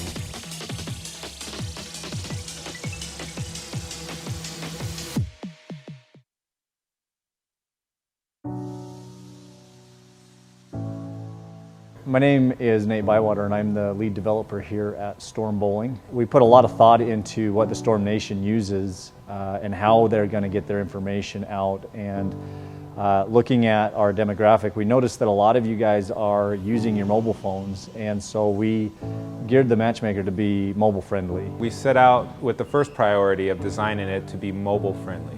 We really want to engage our audience with a new look to the matchmaker. We thought the best way to do that is to apply visual cues to the actual questions themselves. So you'll see seeing how a rev rate actually looks and what an axis tilt actually looks like, and the axis rotation and how that actually works. The level of detail that we put into the technology that we're using is definitely going to give you a better experience. If you go into the intermediate interaction of our matchmaker, you'll see the ball spinning at different rates. As you toggle between the tabs, you'll notice the ball speeding up or slowing down.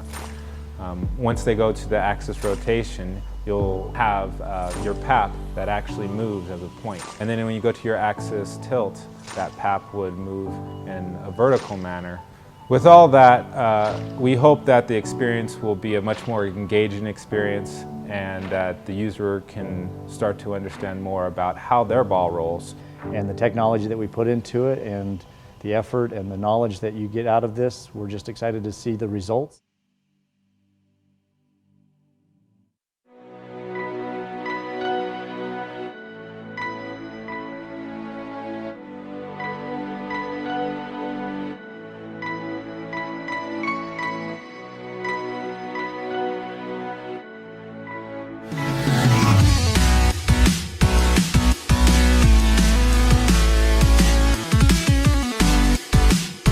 Our first time here at Storm. Both of us, we drilled up the strongest pieces from both of our respective lines. Went on a little striking competition to see who could get the ball to hook a little more, seeing as these are two of the strongest pieces on the market.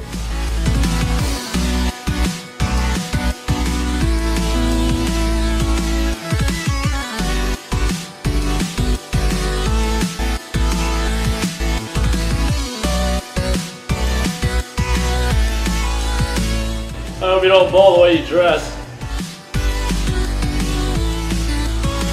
This ball describes you perfectly because you are surely locked into the 39 boards that are on the lane. For us here in Roto Grip Nation, there are no rules. If you go beyond the 39 boards, you're gonna throw gutter balls, which you do pretty often. Try knock your 10 pins down for once in your life.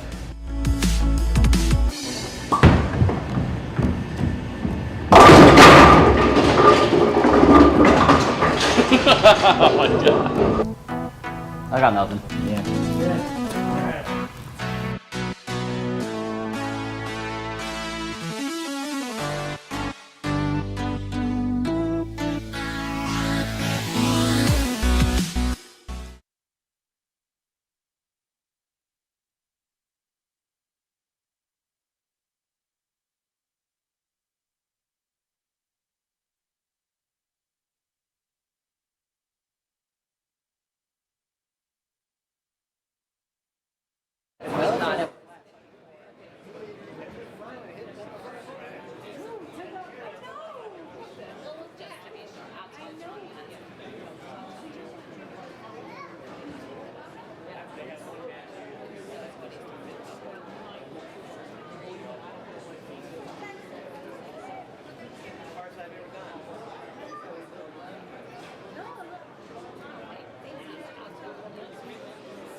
Is this just blank paper, Gary, that I can give them?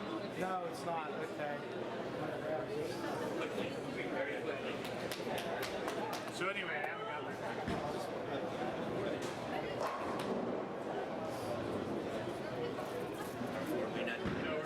No, it's just rolling right now.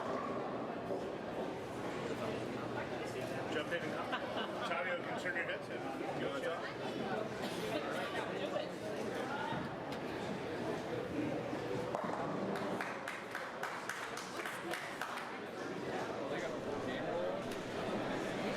Okay. Sound good? Hello? Can you people hear me out there? People hear me out there? Things going okay? Cool? All right. Well, you know, they say we had a few more minutes, but I'm back, and I'm commenting on this other match that's going on. The guy went 8 spare, double. The other guy's got 7-2 double. He's throwing a urethane bowling ball, or it might be an IQ. I'm not real sure. But you know what? This is kind of cool for me because, you know, I don't get to do this stuff very often, and it's really cool that I get to watch these guys bowl and comment on them. And, you know, as long as they fill frames, then everything's going good. Everything's going good so far. I can't see that. I don't have my glasses on. Tavio, come on. You might have to sit there and read it to me. Unless you got a pair of readers on you, and I know you're way too young for that. So, but you know what? The guy went open, double, 7 spare. So, you know, keeps himself in the match. Right. So. See, I'm not sure who I'm commenting on right now, but I'm thinking he's from Mexico with. You know what? I'm going to grab his papers. Okay. Be right back. Okay. But he didn't throw a really good shot there. I mean, he kind of pulled it a little bit, missed left on the lane, left the 5-9. This is a very choppable spare. You know, and if he chops it, it's going to be. The other guy is really right back into the match. Oh, Arturo. Well, I want to say German, but I know that's not right. And then the other guy, Zachary Huglin. You know, Zachary gets 18 pins, Arturo gets 16 pins. So it's kind of, you know, Arturo made that spare very cleanly, and you know, I've watched this guy for a few days now, and he throws it really good. Yeah, he does. Just a matter of progressing the ball to the right a little bit. And then he went right through the nose. this match is like really back to even now. Especially if Zach gets up and Zachary. Sorry. It's all right. I think he's good with Zach. Zach, okay. But if he gets up and throws a double, the match is all even again. Ooh, this is getting tight. It is. I mean, this has been really exciting the last couple matches that we've had, especially the last one we had in front of us. That was so cool. Right. It really was. There we go. Ooh, he almost chopped that. Yeah. Almost chopped that. Barely got the 6-pin out. So this is this is where Zachary needs to come up and say, hey, look, man, let me just let the ball off my hand. Let me throw it a good shot. Let me throw it as best as I can. Right. Obviously they've, both of them know how to throw the bowling ball, but, this is where Zach needs to step up and put some pressure onto Arturo. Release. Look there we at go. that, man. Look there at we that. Go. What a That's great that shot he just made. About. He slapped the 10 right out of there, and, if he throws this one, the match is all even again. You know what? We're getting a lot of, and I was thinking the same thing. Pete, you're doing really good at this commentating. Just have somebody here. Brett saying that, Pete, you should go ahead and comment on the Pro Tour. Take over Randy Peterson's job? He's saying that you and Randy would be, like, perfect. You know what? I love doing stuff like this, and this is so cool to me. Uh-oh, he didn't like that shot. No. Oh, I got a break, broke up the split, but, this is stuff that I really don't get to do a lot, and I love doing this. Right. I love commenting on the way people bowl and what they do. Now, you got a wealth of knowledge, too, that you can know how they're feeling as well as understand what changes they need to make in their game. I'm sure both of them are really nervous right now. And it's about filling frames. Right. It's really about filling frames. So right. He made the spare very clear, no problem. And of course I'm not like Randy Peterson saying, well, am I the hydrant or the dog, but, it's still kind of cool to do this, and, it's kind of nice to, I know Arturo right now. I mean, he's got to feel nervous. I know he's got to. Oh, yeah. But you know what? You got to put that nervousness aside, and you got to do the best thing you know how to do. Right. Oh, look at that, man. Threw a great shot. Right. Actually got a good break by knocking the 7-pin down, or else he would have had the 7-10. Sure. Now he's only got the 10. No split going on here. But it keeps him ahead. And this is what's really cool about everything is that, these guys have to put their feelings aside. Right. And understand that, I mean, this is $20,000. I know. Come on, that's a lot of money. Trust me, I would love to have $20,000 in my hand. And so he made the spare, and he stays about 19 pins ahead. I always was told, and I kind of still use this as my mantra, is that everyone has butterflies, especially in this type of situation. The thing is who's the best at making those butterflies fly in formation? I'll tell you, Tavio, I mean, it's still right now to this day when I make a TV show, right. my stomach is turning. Oh, I bet. My stomach is turning. I bet. Yeah. And I have to find a way to turn that down a little bit. Right.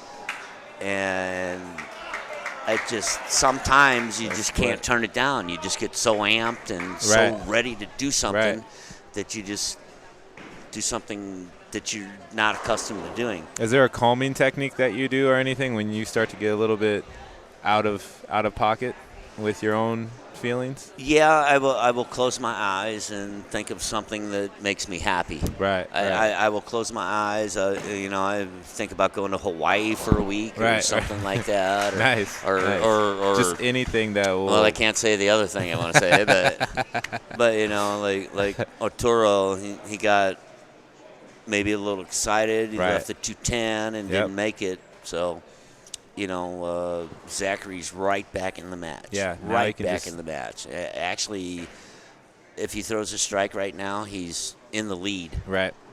So, and it looks like the right lane has been his good lane so far, lane 14. Here we go. Let's see what happens.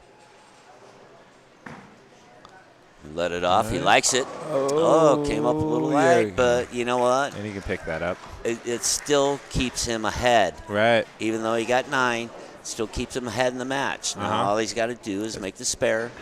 And like I say, in a format like this, right, filling frames is what matters. The best thing you can do. Right. Like you said, it matters. Filling frames, staying away from the open frame. Right.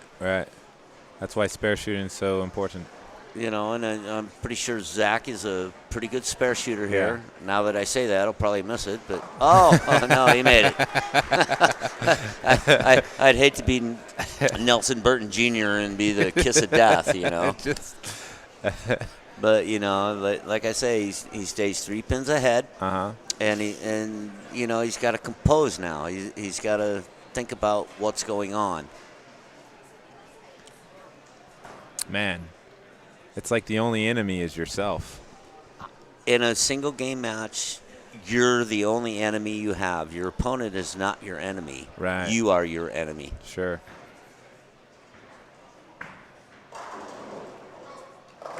God, what a great shot he made. A little light in the pocket, but he mixed them up. And, it seems like for the 2 days I've been here, that the lighter shots have been better than like the flush shots. Really? Yeah, I mean, you see a lot of solid 8s, solid 9s, ringing 10s, but the lighter shot seems to be the best shot. And with the bowling balls today, lighter is better. Sure. Yeah. Always. There we go, Arturo picking. Ooh, strike. Ooh, good break right there. He's got a little confidence level back up just a hair. Now, if he throws this one, he keeps the pressure on Zach too. Right. Is Arturo from Mexico? I'm pretty sure. I'm pretty sure he's friends with Alex Archunda. I bet. Yeah. Alex is a great guy. I know. I went there once, and Alex was my host, and he took very, very good care of me. That's I mean, he made sure I had the best food and the best wine. And of course, wasn't drinking the water, though. We'll see what Arturo does here. Can he make the adjustment? There we go. Oh, not the greatest shot. He probably thought he threw it pretty good. Right. But hooked a little early and left the 610. But now this is where the key part of the game is. He's got to make that spare because that makes Zach get up and either strike in the 9th with a good count in the 10th. Right. Or a spare in the 9th and 2 strikes in the 10th to lock him out. I mean, this is... So the pressure is still on. Here we go. Yeah, it is. There we go. All right, he made the spare. Wasn't the cleanest of spares, but he's there. He still has a chance. Spare. He filled the frame. Yeah. And at this point in the game... That's what matters. You have to fill the frames. Right.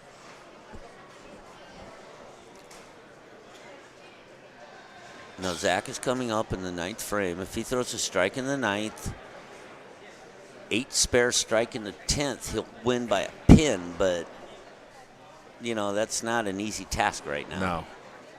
Let's see how we go. Ooh, light hit, leaves an 8 pin, all right. There's that light hit again. So it's okay. It's okay. He avoided the split. I feel confident that he'll pick this up. He picked it up in the last frame, I believe. Did he have that? Maybe your name's Nelson Burton Jr. with the kiss of death, Damn it. I know. Shit. Oh, look at that. We're tied. We're working together, So, but he really needs to get up, make the spare. Okay. He's pretty confident about it. All right, that's cool. Yep. Now he's got to get up in the 10th frame and throw 2 strikes and 8 to win by a pin. 2 strikes. Otherwise, Arturo can get up and get ahead of him. If he would go like spare strike, he's only like 194. Right. Arturo could get up and throw 2 strikes in the 10th frame to win. It's just wow. This is what makes bowling exciting. Right. It really makes bowling exciting right now. We have a big crowd behind. It's just cheering on. Bigger crowds than the PBA Bowl for. He didn't like it. Oh no. Oh no. He went 6 through the nose. He's got a split. I mean, for any chance for him to win, he needs to make the spare. Any chance for him to win. Otherwise, Arturo's just needs a mark in the 10th frame. Right. Well, let's see what he can do. Well, he's trying. He's trying. Oh, he made the spare. What a great spare he made right there. The crowd is going wild. Wow, it's cool. It's really cool, man. You know, he's a good spare shooter right now. He left at 3, 6, 7, 10, and then he made it. And now if he throws a strike right now, Arturo needs to get up and go strike spare to win. If he goes 9 spare strike, then we have a tie.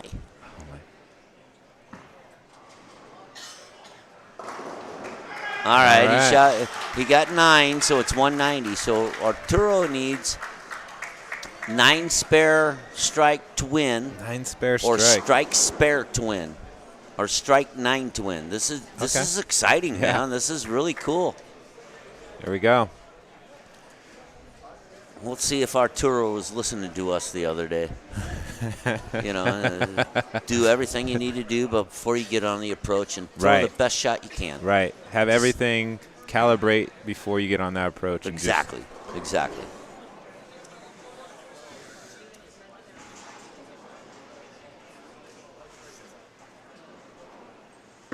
Notice how we didn't talk. No. Oh, look my at that, goodness. man. Here we go. Well, hey, it's still not over got the yet. strike. You said strike still spare? not over yet. You know, Strike 9.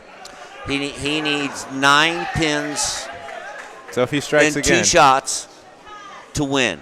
191. Oh, well. Well, no, Is not there a handicap? actually. Is there a handicap involved? It looks like Arturo has 16 pins. And Zachary has 18 pins, so Zachary shot 190.208 with his handicap. Right. Arturo needs. Actually, if Arturo don't strike on us, then then there's going to be a tie. Right. It's going to be a tie.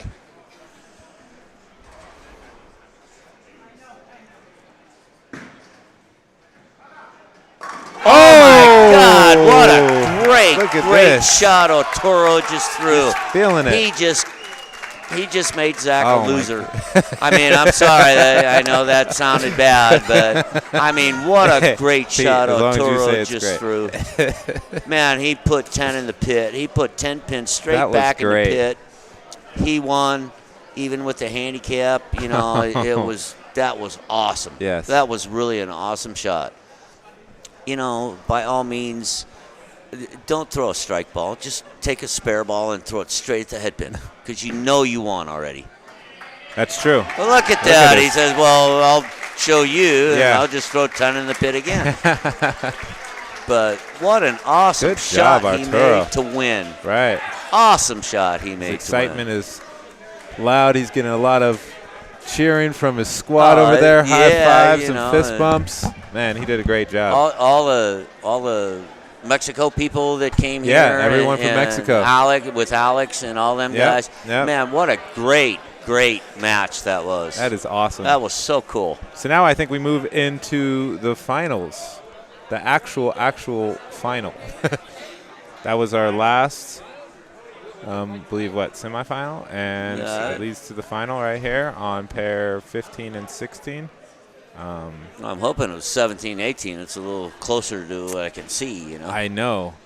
That's what I wanted initially, but the guys at the TAT Wanted to get it right underneath the banner. All right, we still got, they got, what, like 10 minutes of practice? Yep, they got 10 minutes of practice. I need to go ahead and rearrange some of these cameras. Okay, and then we'll be back in like 10 minutes? Yep, something cool. like that. Thanks, Tavio, for helping me out. Pete, you're the man.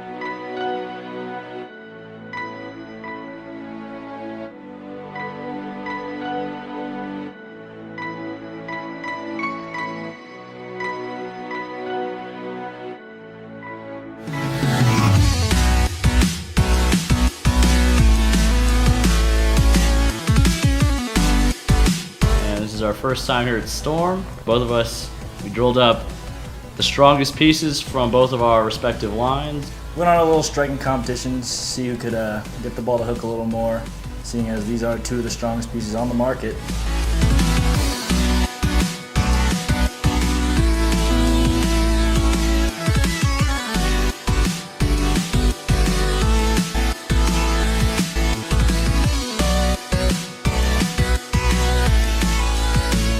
I hope you don't ball the way you dress. This ball describes you perfectly because you are surely locked into the 39 boards that are on the lane. For us here in Roto Grip Nation, there are no rules. If you go beyond the 39 boards, you're gonna throw gutter balls, which you do pretty often.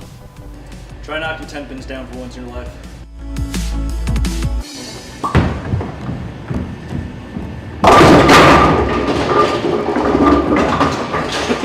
Oh my God. I got nothing. Yeah.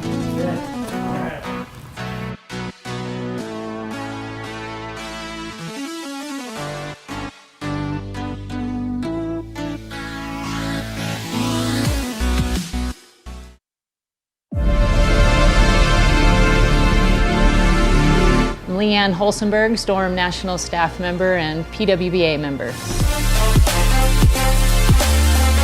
I started rebuilding my arsenal with the IQ Tour, which is one of my all-time favorite balls. And then when I needed something a little bit more than the IQ Tour on the back end, we drilled a Torrent. And it just seems to be one of those balls I can count on. It's kind of works a little bit on every condition, lets me feel out the lanes, which is always what I look for when I start competing, is how the lanes are gonna play and something that doesn't get me in any trouble. So I'm always probably going to start with something around the IQ Tour or the Torrent. I think it's kind of a ball for everybody. It's our best cover stock, R2S solid, and it's a symmetrical core, so it's a very predictable and kind of a ball you can always count on.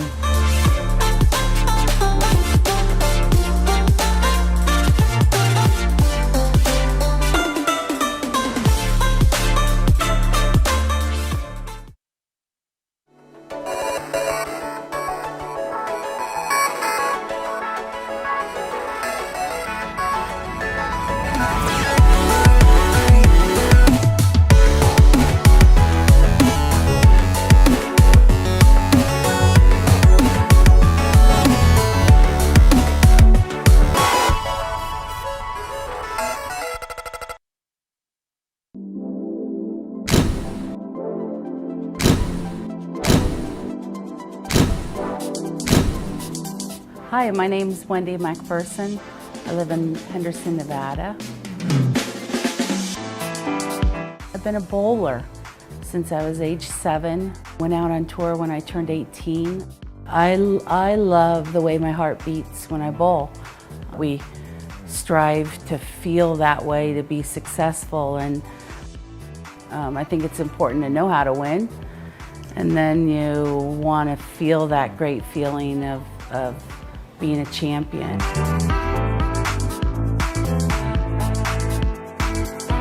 The greatest thing that ever happened to me was winning an Eagle at the 2006 USBC Open Championships in the singles event. I hadn't bowled for 4 months previously. My father was dying from cancer. He had passed away, and I picked up his ashes. And the next day I boarded a plane and went to Corpus Christi, and I won. It was so surreal, and I guess it was meant to be from above.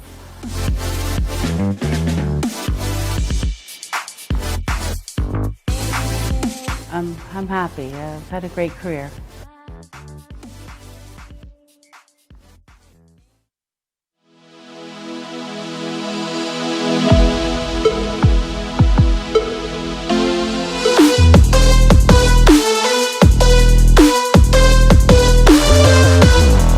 Hey Storm fans, AJ Johnson here in Chicago, Illinois at Diversity River Bowl. Getting some practice in before heading off to Oklahoma for the Oklahoma Open. Because I like the code black so much, I decided to drill the code red, just see what it would do, how it compares. The code black has been a staple in my bag ever since it came out. Practicing for a couple of days, I've seen that the code red, with it being a hybrid cover, it reads the lane a little sooner than the black. The code black, code red, these things are going to be staples in my bag.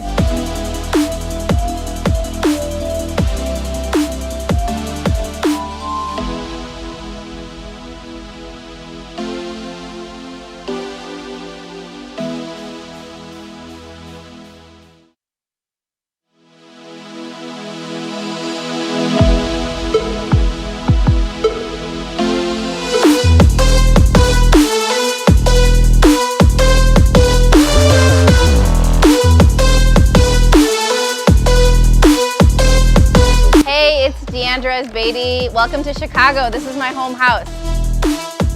Today, I was throwing the code red. Besides being beautiful and red, it gives you the perfect break point a little bit earlier on the lane. Goes through the pocket so nice and so strong off the spot.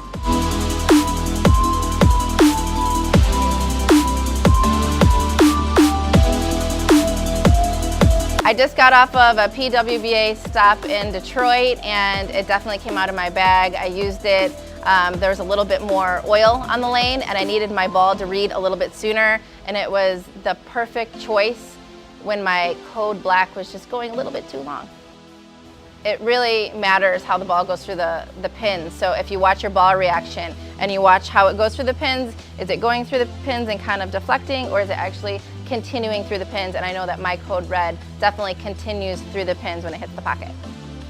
So if you're looking for a ball that reads the mid lane perfectly and is continuous through the pocket, check out the code red. I think you're gonna love it.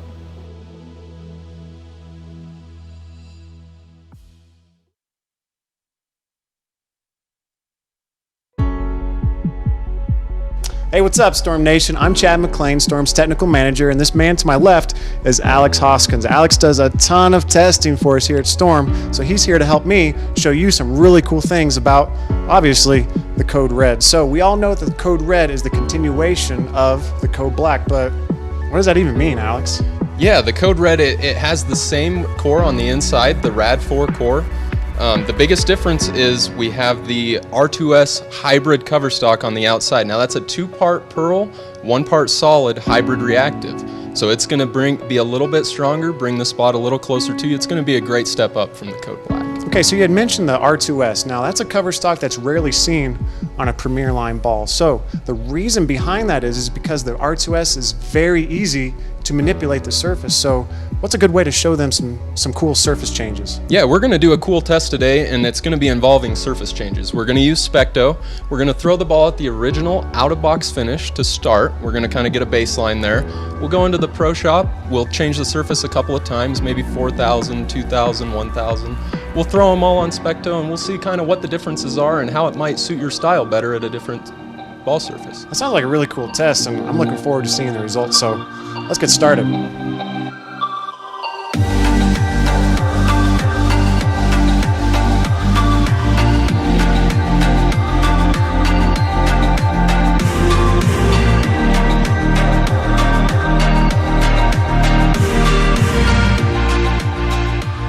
All right, Alex. Well, that looked pretty good. So what's next? We just threw it at the out-of-box finish, so now we're going to head to the pro shop. We're going to sand it down a little bit, maybe 4,000 first, then 2,000, and then 1,000. We'll do the same angles on the lane, and we'll see what the difference in reaction is. All right, sounds like a plan. Let's go. All right, everyone, so we just got done doing our 1,500 grit out-of-box polished surface test out there on the test lanes. Now we're going to show you some really cool stuff that this R2S cover stock can do and what you can do at home to help manipulate these surfaces to your game. So Alex, why don't you go ahead and grab the 500 grit Abralon pad, and I'm going to walk you through some of the steps. So we're going to do this lightly, and we're going to get into more detail at a later date and discussion on a future video. I want you to go ahead and spray the ball. Spray your pad a little bit. Get it nice and wet. Very good. Go ahead and turn on the ball spinner. And with good pressure, I want you to go from top to side in a smooth, continuous motion. You're going to do that for about 20 seconds. Go ahead and turn off the ball spinner and grab your 4,000 grit pad. Spray the ball. Go ahead and spray the pad and repeat the process. Looks good, Alex. Go ahead and turn it off. And let's get rolling.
All right, Storm Nation, that's some really cool stuff. We just got done with our surface test on the new Code Red, and here's our results on our Specto. So here, this red line represents the out-of-box 1,500 grit polish that every Code Red comes to originally. So, Alex, you want to explain a little bit more? Yeah, let's take a look at it here. The 1,500 polish was obviously the smoothest with the polish on it. Had to be a little bit further right than all the other balls. It got down the lane pretty easy through the front part of the lane, and look at how good it goes through the pins. Let's pull the 4,000 up. You'll notice that I have to get forced a little bit further left. The blue line here is the 4,000 grit finish. They come down, they get to about the same spot down the lane, and look at how much more it's still continuing through the pins really good, even with that surface change. Let's go to the 2,000. The 2,000's the green line there. We actually had to move even further left, and it was a bigger gap compared to the other two. But you'll notice they still come down, get to about the same spot, and look at that same great continuation through the pins. That's really unique, and that's what makes that R2S cover stock really good. Once we got down to 1,000, we really had to get pretty far left. I see that. Wow, that's amazing. We got it out to about that same spot again, but then you'll notice we still got a strike on this shot, but a little bit more deflection. So that's just primarily a result of it using up a little too much energy too early. So the surface was too rough. Exactly. So based on our test results, Alex, what do you think was the best surface finish for your style of play? For me, I liked the 2,000 was pretty good if the oil pattern was a little bit heavier. Maybe 4,000 though would be a little bit more versatile for me. I have a little bit slower ball speed, a little bit higher rev rate, so I still want it to blend, but I don't want like that 1,000, and it just forced me way too far left, and it was hard to get it through the pins. That makes sense. Well, Alex, that's some really good test results. And Storm Nation, that about does it for us. Thank you so much for your time and consideration watching this video. If you're watching it on Facebook, make sure you like and share. If you're watching it on YouTube, hit that subscribe button, and from both channels, we're going to pick the best comment and give the winner a limited edition Code Red t-shirt in 2 weeks from the date that this video airs. Peace out, Storm Nation.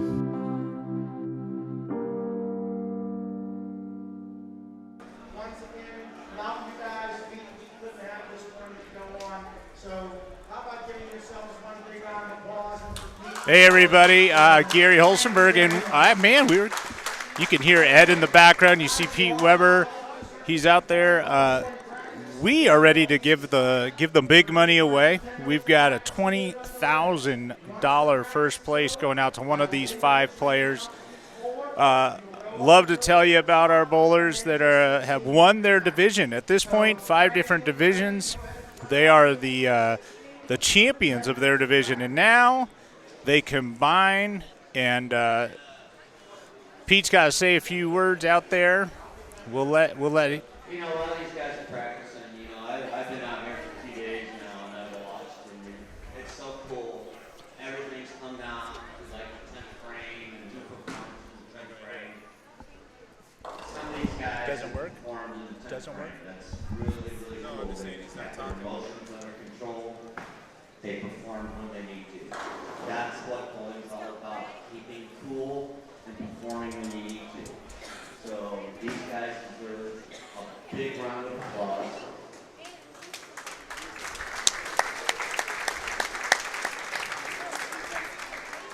And again, thank you for allowing me to be here and be part of this. I'm having so much fun commentating up here and doing who can perform when it comes down to it.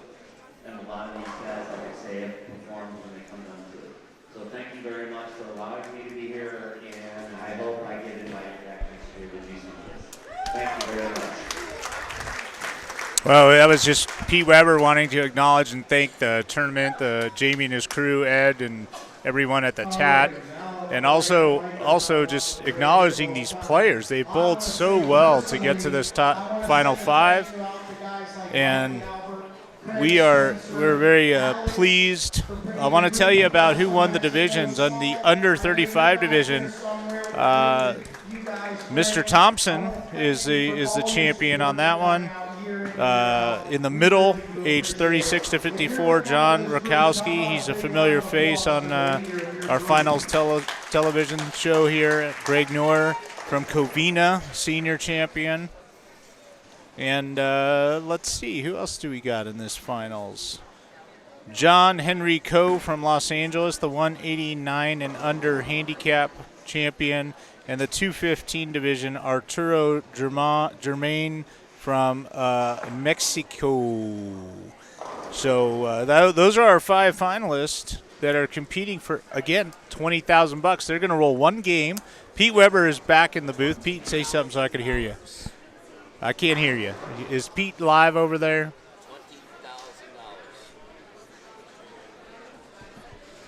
All right, Pete. I think there you are. You're I live. think it's great, Gary. This is so cool that these guys are competing for $20,000. Are you kidding? $20,000. I want $20,000 in my pocket. And it comes down to the high game. I think they fix in some handicap, Pete. So what we're going to have to do is get a tournament official to give us the exact numbers so we know who we're calling as this game goes on. Well, we need to get Tavio to get them sheets back up here because they have the handicaps built in on the sheet. And actually, I think they actually have the handicap up on the board. I'm pretty sure. Hey, in addition to the $20,000, Tavio is going to give us a glimpse at this beautiful trophy. I'm sure you've got a few. Yep, there it is right there. Wow, look at that trophy, man. That is so cool. You know, is that all crystal, Tavio? Is that all crystal? Yeah, it is a beautiful man, what trophy. A big trophy it is. And you know, any one of these guys should be more than happy How they to gonna have get that. Do they have to carry it on the plane at this point? I mean, geez, that's huge. Well, you know, I just kind of had like the house send it to me, but especially when a big trophy like that. Box it I all just up, kinda, right? Yeah, they box it up and then they send it to you. You know, this is kind of cool, though, man. These guys are competing for $20,000, a beautiful trophy, the TAT Championship. Yeah. That It's is a national, too cool. It is a national championship. Pete, we've loved having you here. The fans have just adored you. They have totally loved you being here, being in the booth, commentating, walking around. You've signed autographs, taken pictures. You know, if it wasn't for Storm and Gary Holsenberg, I wouldn't be here. And this is so cool because Gary and Storm asked me to be here. This is like one of the coolest things I've ever done. I just love it. I love it. We're trying to get our camera set up here. Well, Tavio having a big problem with this or what? We were doing an Apple commercial. We were showing that Tavio uses a MacBook. See? Oh, okay. You can see on your screen. Now we're back to the actual bowling. Now we've got 4 minutes of practice. Pete, we talk a lot. We've been picking your brain the last 2 days to give our fans the they get the inside scoop from the greatest or one of the greatest of all time. You know what was cool, by the way, I thought this morning?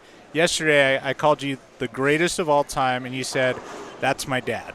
I thought that was really cool of you to say well, that. You know, it's kind of tough to say you're better than Dick Weber. I mean, I imagine. Even though he is number 3 in the world, but you know, you got to think about Walter Ray. Yep. You know, and the years he had, Yep. and you got to think about Earl Anthony and the things that he did too.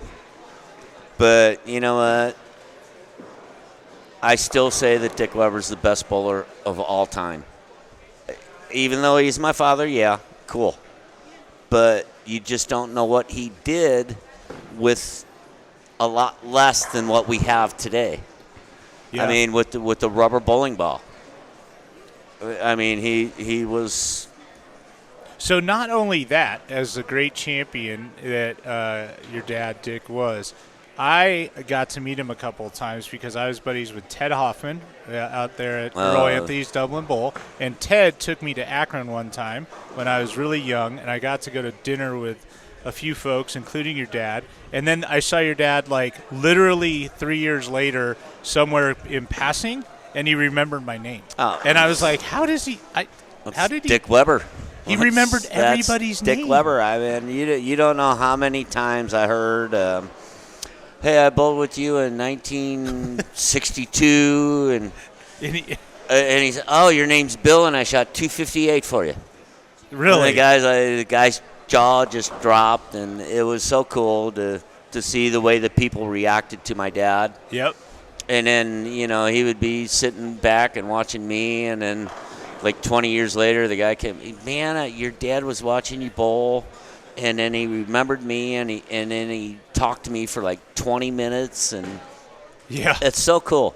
It was so cool. Now, you have a similar knack, but you said instead of like actual names, you have an ability to remember faces. Like, you're very good at recalling, oh, yeah, I know this guy, but you don't quite get his name right all the time, right? I probably never get his name right, but I do But you do remember. I do yeah. remember faces, and Yep. I do remember, you know, especially when he says, "Oh yeah, you shot 140 for me." So, you know, it's just, that's the difference between me and my father. But the coolest compliment I've ever got was that the older you get, the more like your father you act. Ah, yeah. So that's kind of cool for me. Who is that from? Pretty much everybody. Just pretty much everybody. Bill Chrisman, our owner at Storm, he told me that same thing about a few months ago. We were talking about you and what, you know, we kind of hope that you're always with Storm. We were chatting about, you know, how much Pete's still killing him on both the senior and the youth tour. I don't know the regular tour, I guess. Regular tour, and kid tour. Yeah, kid tour. And Bill was just like so impressed with the person that you've evolved like into, and he's always loved you, but he said Pete is just becoming this super ambassador for our game, and it was kind of cool to hear him say that. You know what I mean? He compared you to your dad, and I thought that was pretty cool. That's a really cool compliment coming from Mr. Chrisman. Yeah. I mean, I haven't always been, like Dick Weber, but right. I actually feel that the more I become older, the more I start acting like my dad, and that's a pretty appreciating thing. Pretty great way to act, huh? Yeah, well, everybody loves you. Yep.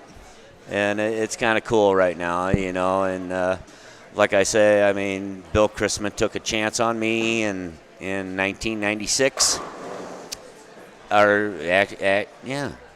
Was it 96? Well, you're in your 21st year with Storm. So yeah. I joined January 1st, 1996, and Mr. Chrisman has stuck by me no matter what. Yep. Yeah, I've had my moments, but the way him and Barbara treat me is second to none. I love Bill and Barbara to death. They've stuck by me, and they said, well, we're never getting rid of you. So that means a lot to me, that they have that much faith in me. And we have future plans for you, big plans, hopefully coming in the next year or two. We've been celebrating your 20th year with Storm. We've had these beautiful framed 20th anniversary that you were kind enough to sign these special posters. And we made 5 in these beautifully framed deals. We have one for you that we were going to give you at Bowl Expo this year, but you couldn't attend at the last moment because you weren't feeling super hot. So I have it for you. At the office, and I'm shipping it out to your home, so you can add it to your trophy room. This year I got to come to Storm for my 20th year. We had that big thing in the 2 lanes, and then that night they took me out to dinner, and then they gave me these two a 50 degree and a 56 degree. Oh yeah. Hank had those made from his buddies at Titleist. I think they were custom made custom made, and it's even got thanks PDW for 20 years of service. Yeah, that was the coolest thing, and those are my 2 favorite wedges. I can get up and down from anywhere with these wedges. I just love it. Yep. Well, let's call some bowling action. The finals are starting, Pete. We're giving away a lot of money. I am going to Jamie's going to come in the booth and chat with us. Jamie is the owner. Well, John just came up and he threw 10 in the pit. Look, Greg Nair. He just threw a strike in a little mixer there, but God, it's cool. This is what it comes down to. This is everything about bowling that makes everybody great.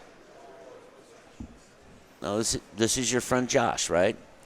This is our buddy Josh, yeah. Josh, and he's throwing a urethane ball. He's left-handed. He's throwing it right off the gutter, and I'm telling you, he had the best look out of everybody. Josh has been killing it all week. So I'm pretty sure that look at that, 10 in the pit right there, man. So joining us in the booth is Jamie McWilliams. He is the owner of the TAT, the True Amateur Tournaments. You can find out all the information about the TAT and future TATs by going to their website, trueamateurtournaments.com. Or tatbowl.com. Or tatbowl.com. Tatbowl.com. TAT, that's what we know. Yeah. Jamie, welcome to the booth, and congratulations on, I believe, your largest summer event in ever. Yeah. So cool, too. Since back when it was the TAC, maybe. I'd have to do some research, look back at the records. My parents might have had a bigger one back in 2003. But, since we're the TAT, this is definitely our biggest summer TAT. So, yeah, great week. We had nice ball there. We had about a little over 2,000 entries in the main event. Just 2,000 entries into the main event alone. And imagine what a PBA tournament would pay if we had 2,000 entries. Yeah. And then we had another 2,000 entries in our side events. Wow. Well, I know. I showed up yesterday morning, Jamie. I showed up yesterday morning, and you said that you had 234 bowlers on the first squad. At Saturday in Vegas at 9 a.m. Yeah. 9 a.m. in Vegas. That was impressive even to me. I knew we were going to sell out, but 230 to actually show up to bowl, and we actually had a few more that got turned away on the wait list. So. Yeah, well, you can only take so many entries in a squad. Yeah, we only have 70 lanes, so I need a few more. 70 lanes. I could use a few more. You kind of need the old showboat with 108 lanes, right? Oh, I'd love it. I could pack that place. Absolutely. You pack this place, so that's pretty cool. Seems like everybody struck in the first frame here. Yeah, Gary. I cannot believe they're bowling for 20 grand. They get up and throw it like they're Pete Weber. And it's like it's their job or something. Nothing to them. Just go up, bam, 10 the pit, sit down. I know the 189 guy's real nervous. Can you He's real explain nervous. the handicap? Pete and I know that there's some handicap built into it, and it looks like there's 10 pins and 6 pins. Is that right? Yeah. And so everyone else a scratch? Yep. So basically, let's see what John does here. I'll repeat.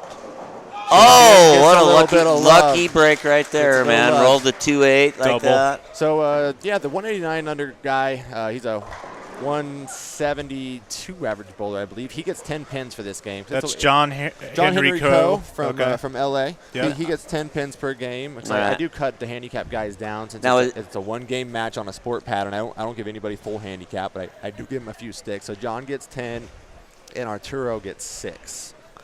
All right, and then everybody else is bowling scratch? Yep, we got the 3 scratch bowlers from their age divisions. Josh, obviously, the 35 and under. Let's see what he does. Yep. Guess what? Boy, that's awesome, man. He throws a great ball. So Josh, 35 and under. Greg's the senior bowler, and then John Rakowski is our 36 to 53 age division scratch bowler. This is awesome. This is really awesome. I can't believe that these guys are just going up there and starting to strike at will. And this is not an easy pattern. No, it's not. No. No, I bowled on this pattern before, and I think got beat really bad. And this is your first TAT, right? I don't know if you've ever been down here for a TAT tournament. Probably not a TAT, but He's been to Vegas once or twice. Been to Vegas a couple times. That was a good shot. Few times. Jamie, that was John Henry Coe? Yep, right that's there. John Henry Coe. Okay. So he's the one that gets 10 pins. Yeah, he gets 10 pins in this. That was a one. very and then good shot. you said Arturo. Arturo gets 6. Yep. And then 6 everybody pins. else is scratch. Scratch, yes. All right. So well, we got you the know, John represents the 189 and under handicap bowlers, and then Arturo represents the 215 and under handicap bowlers, and the rest of them are scratch from the age division. They all average above 215 at home.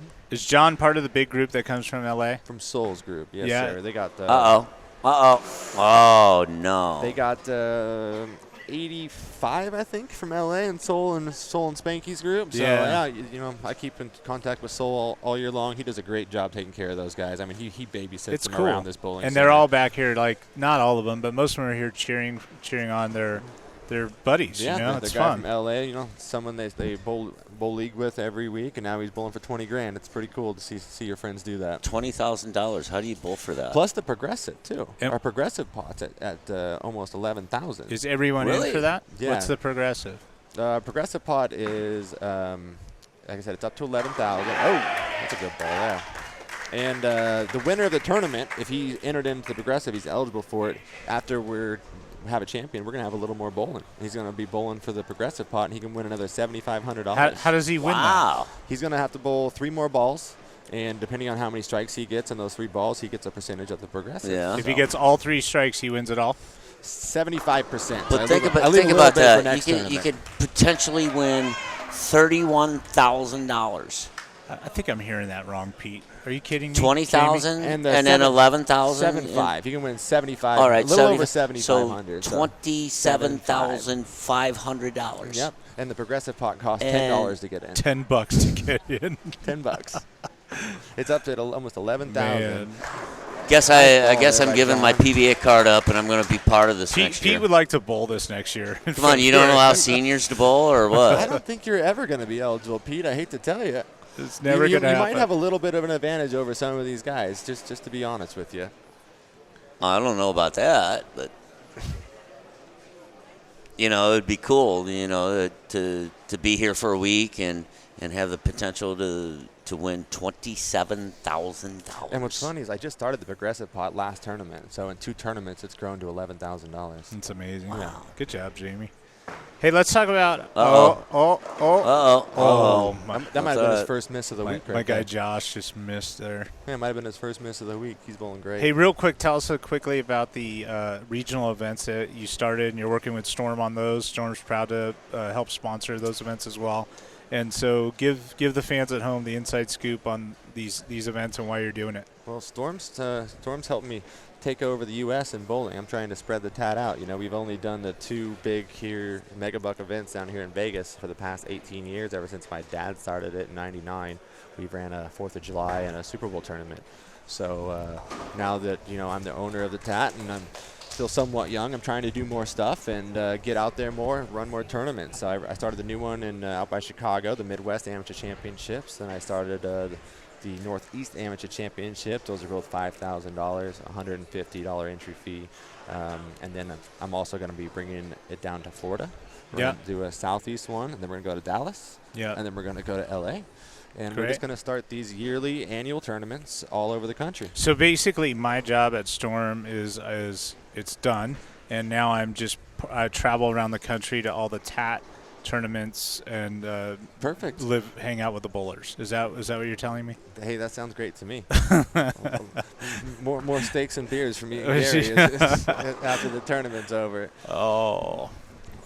John finally missed a little bit. But yeah, it's been great. Storm and Logo Infusion and Kegel, they're my sponsors for every one of my events. You guys have been helping me get these started. And the Pittsburgh one has got a lot of potential. It's going to be huge. We're going to sell out squads our first try out there. It's going to be great.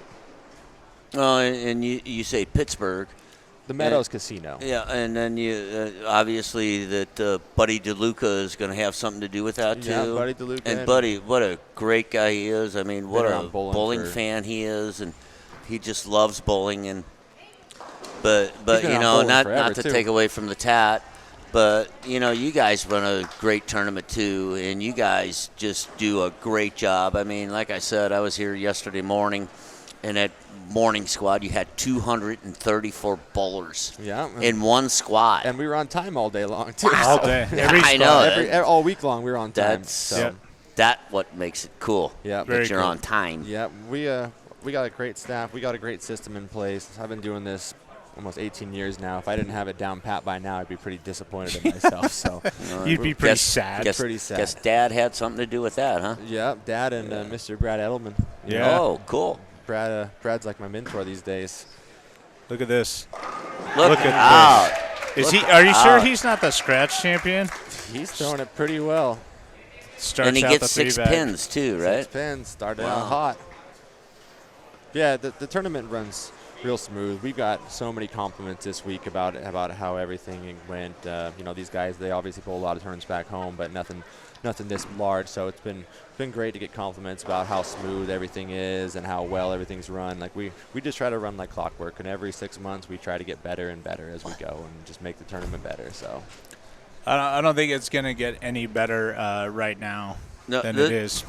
This is so cool right now. I mean, look at these guys. I mean, 5 average league bowlers. 3 strikes, double 9 spare. John. Oh man, what a bad break right there. Blowout 7-10. That's like the worst hit in bowling right there. You hit the pocket and then you leave a 7-10. It's kind of like the most bad break you could get. Now you went from being a possible 4-bagger to an open. Yeah. Yeah. And now he's actually lost the lead. And Arturo can step up and grab a big lead with a strike in the 4th frame. I think the pressure of trying to be our first repeat champion ever has got to John a little bit. Yeah, when did John win this? 2015, July 2015. And so he has sat out the last few events, right? He had to sit out a couple tournaments, and he actually bowled the last one. He was injured, but he still came out and bowled. He was injured, so it was a tough time for him. But he's trying to be our first repeat champion. We've never had anybody win this tournament twice in 18 years. Never had it. Well, Josh just threw 10 in the pit again. And, he's only made really one bad shot in the last 3 games I've seen him bowl. Yeah. That was a light 9-pin that he left in the 3rd frame. But, he's just been so consistent all for 2 days that I've seen him bowl. Yeah, I think he's going to bowl himself out of that Pittsburgh tournament, the eligibility, by winning this. He might win a little bit too much money and bowl himself ineligible. Oh, that's sad. If you win so much money, you're not eligible anymore? Yeah. Even if you win the tournament, you got to sit out at least 2 tournaments. Before you're eligible again? And then John, he's won the tournament before, so if you win 2 $20,000 scratch prizes, he's banned till he's 60. He's out. Wow. Banned till he's 60. I see. I want to banned till he's 60. Yeah. Thank God. I'm only 5 years away from that. Am I going to be eligible then? You might have a few too many titles for me, Pete. Oh, come on, man. Good shot. You might have a few too many titles. Come on. I won't be 60 years old. But you can come back and visit whenever you want. Me and Gary will hook you up, and we love having you out here. I appreciate you coming out and spending some time with our guys. This is so cool. I mean, you know, I don't get to do a whole lot of stuff like this, but this is really, really cool for me to, like, sit back here and give a little commentating on the way the guys are throwing the balls and the way they're doing things on the lanes. It's really cool. Yeah, really cool. Pete was saying that earlier. He's like, man, it's kind of weird. I've done it a few times, but you know, he's kind of out here to do this and then hang out with all your bowlers at Bowl the Tat, of course. But his big thing was he's usually bowling. He's the one bowling, not the one commentating. Just sitting back and watching. This morning, oh, look at that. A little bit of love there. This morning he tells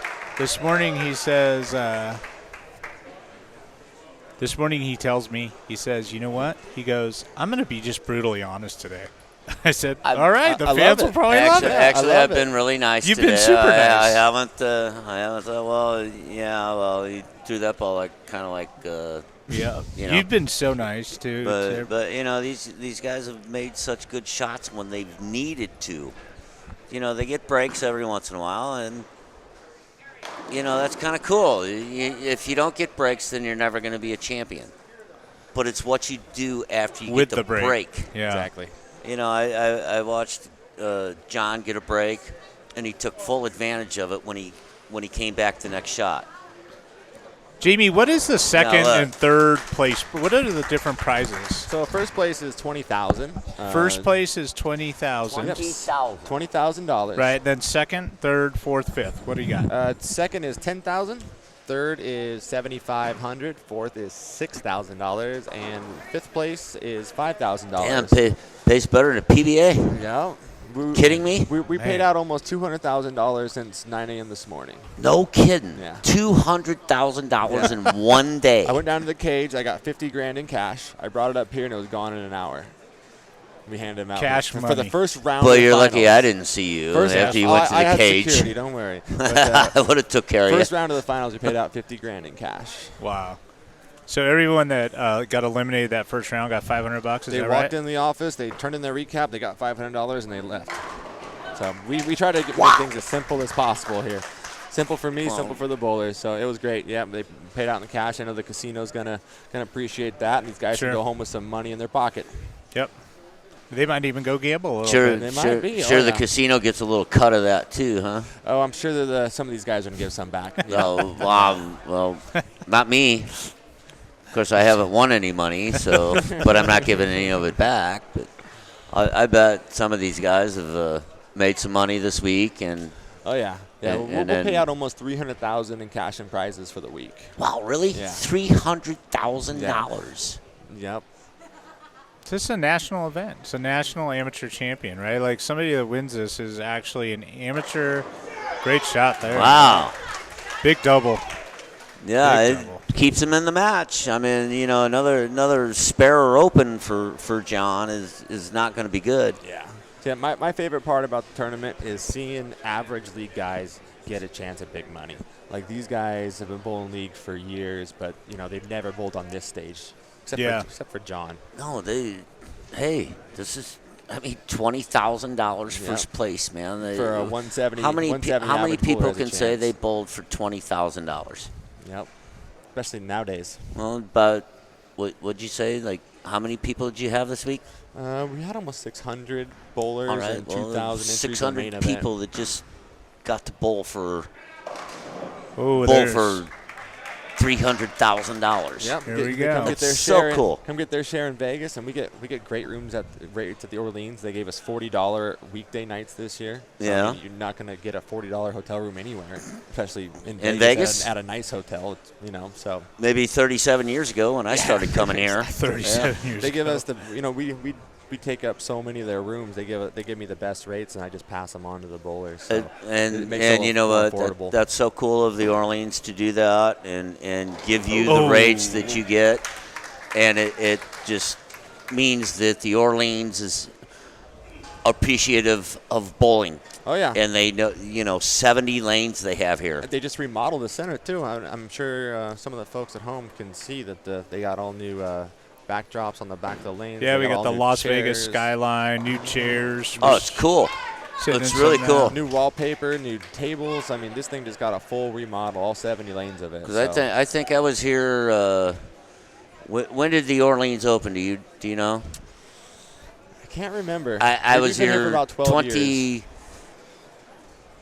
22 years ago, maybe, or maybe 19 or something like that. And Storm sponsored a team tournament here. Good ball by John. And I crushed him. That was right. That was the one where you crushed all the brackets. I crushed all the brackets, and then I went downstairs and I crushed the table too. Oh, that's right. I hit him for like 30,000. This was only like 2 days after they opened. I crushed him for like 30,000 on the blackjack table. I'm surprised you didn't put him out of business. Well, I'm pretty sure I gave it all back. So that's why they're still open. Yeah, that makes sense. No, the Orleans is great. They take great care of their center here. We're always happy to be here. All right, Mr. Josh, let's see what you got, buddy. Josh could have took a commanding lead right there. Didn't throw it real good, but you know. That's his second bad shot of the week. Yeah, I think. Well, yeah, but still, he's got a makeable spare, and from what I've seen from Josh, it's not going to be a problem. Of course, then again, my name is Nelson Burton Jr. Oh, you didn't just jinx him, did you? I just put the kiss of death. Come on, Josh. See? Pete. Just put the kiss of death on him. Why would you do that to such a nice young man? Jeez, Pete. It's what commentators do. He's being brutally really honest. what commentators do. I appreciate honesty. So I feel really bad for him, and I think he's going to rebound and go sheet. That's what I think. But that's just my take. Hey, he's got 10 sticks. He's still in the game. Got a nice crowd, Jamie. Josh doesn't Look at get these 10 people. sticks, Yeah, does he? we got a great crowd here, man. I mean, like I said, we had almost 600 people, so a lot of them stuck around to. Yeah, they root on their buddies and Oh, yeah. travel partners, all that stuff. Yeah, we had a great week though. Everybody was really happy. I didn't get yelled at very much this week, so that's how you judge whether it was a good week or not. That's only because I didn't bowl. Oh. If I would have bowled, I would have been yelling at him. Yelling at him. Of course, any PBA member would have been yelling at him. This ain't fair, man. This ain't fair. Handicap. Let's see what John Henry does. Come on, John Henry Kill. See if he can get off a double. Oh, look at that with the trip 4-7 Brooklyn. The Brooklyn. For the lefty. Look at that, man. Look at that shirt, Gary. Come on, give it up, Josh. You like our new shirts? Come on, Josh. I like our give new it up. shirts, man. I think we should get more of those. Oh, well, we have to. I ordered 600 and we sold 550 in a week. So that's great. 600 what? Shirts. Those shirts that John Henry's wearing. Yeah. Me and Gary you designed sold those. 550 of them? Yeah, well, we sell them for $5 a piece, but they're $20 They're just cool. shirts. Yeah, they're great really shirts. nice, dry fit material. Like it's a nice. Yeah, they're $20 I hate shirts. to call it a T-shirt because it's better than a T-shirt, but it's those are great they're bowling nice. shirts right Not there. a T-shirt. It's not really a No, T-shirt. it's not like. Yeah, it's nice. Cotton. Yeah, it's nice. It's kind of like what we're wearing now. It's those Nike dry fit kind of thingies. Let's see what happens here. Brooklyn Look again. at that. He comes back with the trip 6 Brooklyn. Wow. Unbelievable. Wow. Yeah, Gary, we're going to have to get some more shirts that's made, what by the bowling way. is all about. Is when you get a break, you need to come back and take advantage of the break you get. So let's see what John and Arturo do with the break they just got. Hey, Jamie, one of our salesmen that's moving to the Pittsburgh area, Travis Selmer, he is texting me asking the dates for the Pittsburgh event, and I think it's November 10th through the 12th. You are correct, sir. Yeah. Oh, he just kind of gave a November- fist pump there. I was like, wow, he was real excited about that. We're November 10th to the 12th in Wasn't Pittsburgh. a Pete Weber exciting, but And then we'll be back here, as always, for our Super Bowl event, January 28th through February 4th. So we're going to end about 20 minutes before Super Bowl starts. Oh, John does. John. wow. John doesn't even have a pulse. John, Look at how he's just I know, walking he just back. Triple. Nothing. Looks like Walter Ray Williams throwing the ball. He just throws nothing. it. He's the only one that's walks been here back. before, so Sits he's got a little bit of down. experience. The only miss he's had is his 710, right? Yep. Yeah. Wow. Yep. Now Josh needs to get up and really perform now. He does. He needs to throw a strike to stay in the match. It could get away from him quickly if he doesn't. I mean, we still have 4 frames left, but, right now is the time we need. See you with That's Josh. like a good one. Very nice. See, light mixer. We got a match. Hey, we something exciting we should announce. Josh, he's come highly recommended to me by multiple people to join our staff of amateur players around the country. And earlier in the week, I had multiple people asking about that. And then I got an email from none other than Ron Hatfield saying, Gary, I know you met Josh. I just want to tell you, I don't do this ever, but I would suggest that you put him on a Team Storm. So Josh and I talked, and we're going to be adding him to our staff of amateur players around the country. I think that's what a a good great idea. addition we have. Yeah, I think that's a good idea. And it's like when you get a player like Josh's status right now. I mean, come on, man. It's an addition to our team. What Storm does. A little out the window, easy spare to convert.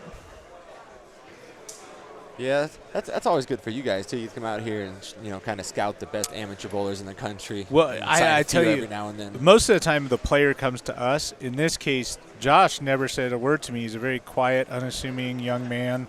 I had multiple people come to me and tell me, just so you know, I know this kid.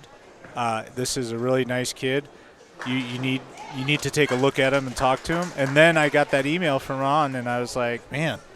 I've never met Josh before, but I did watch him all throughout this week, and the way he conducts himself, and he's just very nice, and he's obviously a great bowler, and we're happy to add him to our amateur staff. I don't think he shot under 700 this whole week. Can I ask a question here? Sure.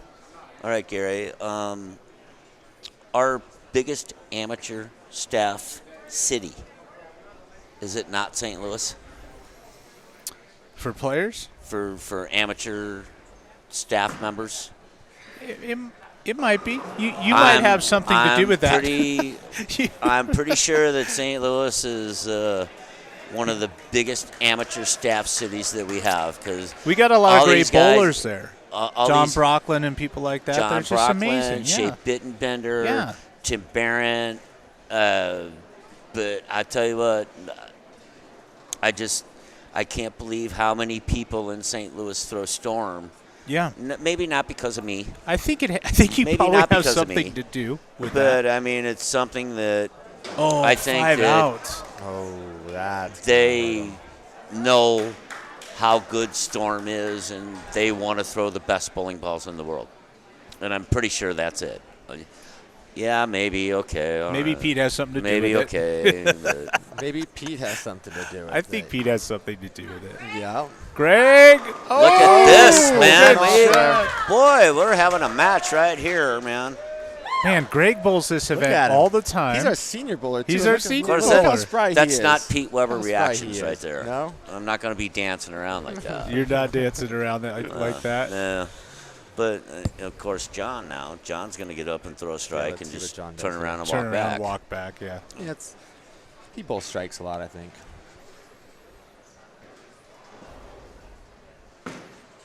Look at that. What a great shot. What a great shot.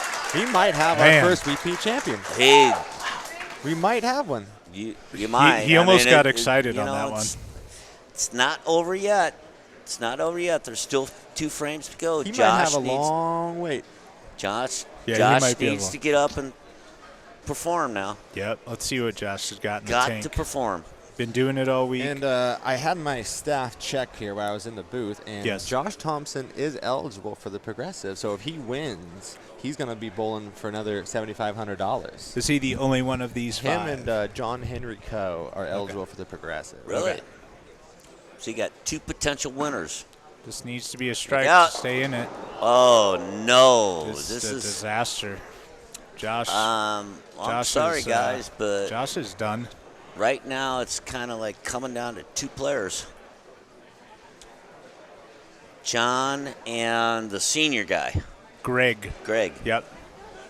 I've known Greg a long time because he's from California. I'm from California originally. He's been a good bowler for a long time, and it's good to see him in this Final Five, man, representing us older gentlemen. One for the old guys. Have you turned 50 yet? Next year. I'm 49. Okay. Yeah. Oh. We got don't represent the seniors until I'm you're a senior. 50. Okay. So we got a few bowlers on Facebook who want to say hi to PDW. We got Matt Riley from Australia and Ross Klein, my buddy from New York, comes out every time. Yeah, of course. Want to say hi to you guys. That's sweet. Hey guys, yeah, we're in the how's we're it in going, the man? booth. Pleasure to be Hey here. guys, How thanks are for ya? watching. Yeah, it's been a great week here. We miss you guys. Ross always comes out, but I think it's a little too hot here in the summer. Yeah, it's only been like 148 this week. Only 148. Only 148 this week. Let's see. If John wants to stay in this, he needs to throw a strike right now. It's getting away. It's become a two-person. That's good. All right. There's still 2 frames left. John Henry Coe, ladies and gentlemen. Tripod here. Pete stepping out for a moment. He's gonna go survey the crowd. He's got He's gonna go survey the crowd. Thing, sign some autographs, kiss some babies. Some pictures. I mean, we were fortunate enough to have Pete and Belmo here this week, which I was just thrilled about. Gary, I got to tell you how much I appreciate you bringing the guys out there to hang out with the bowlers, sign autographs, take pictures. I mean, we played pool last night with Pete Weber. Yep. And had some beers. Yeah, it was pretty cool. That's pretty cool. And we brought some bowlers downstairs, and they got to hang out with them, and it was great. It was a great day. They'll drift a little high there. Man, he really cooled off after that start he had. I'm not sure if it was the nerves or... It's getting toward the end, Jamie. Yep. And these guys, like I said, they're not used to bowling for this kind of money, so you and kind of see... You can't see on the screen at home, but if the camera is facing behind the bowlers, the entire bowling center is filled with people watching. Yeah. And it's nerve-wracking because everyone's watching every shot you throw. It's a bit to take it all in. Oh, yeah. And I think these guys are doing great, of course. They're doing amazing. Oh, yeah. They started out so good. I knew that wasn't going to hold up on this pattern, but... Tim O'Neill asked, what's the age to be in the senior division for the TAT? Is it 55? 54 and over. 54 and over. 54 and over, but we do have that 50 and over senior event, the side event, $3,000 first place, $125 entry fee at the TAT every year as well. Wow, Greg. Great shot, buddy. Great shot. Yeah, we have the main event at the TAT, then we have our side events. We got the 50 and over side event. We got a scratch bowlers only event. That's to try to get more scratch guys out here. Our scratch divisions are growing pretty rapidly, and $3,000 for first place on that. Of course, the amazing Storm Challenge that Nick Dupont won, and $5,000. He won $5,000. $5,000 for a no tap event. It's pretty cool. And for Nick, what a week for him. He won that. He won the Storm Challenge, and then he got to play with Pete. Then he got to play with Pete Weber pool last night, and he actually beat. Yeah, and Pete is great. So Nick wins the Storm Challenge. Ass. Are you kidding? Then he gets to play a round of billiards with the great Pete Weber, and he actually beat him. And Pete is really good at pool. So Nick was like, I don't know how I beat him. He doesn't know how he beat that week. How did he beat that week? He did that, and he got pictures taken with Belmo after he won the challenge. So he's going to have that for the rest of his life. Look at this, man. I mean, I'm sorry. John and Greg, they're the only 2 left in this right now. In the race. The Josh and John and Arturo are pretty much out.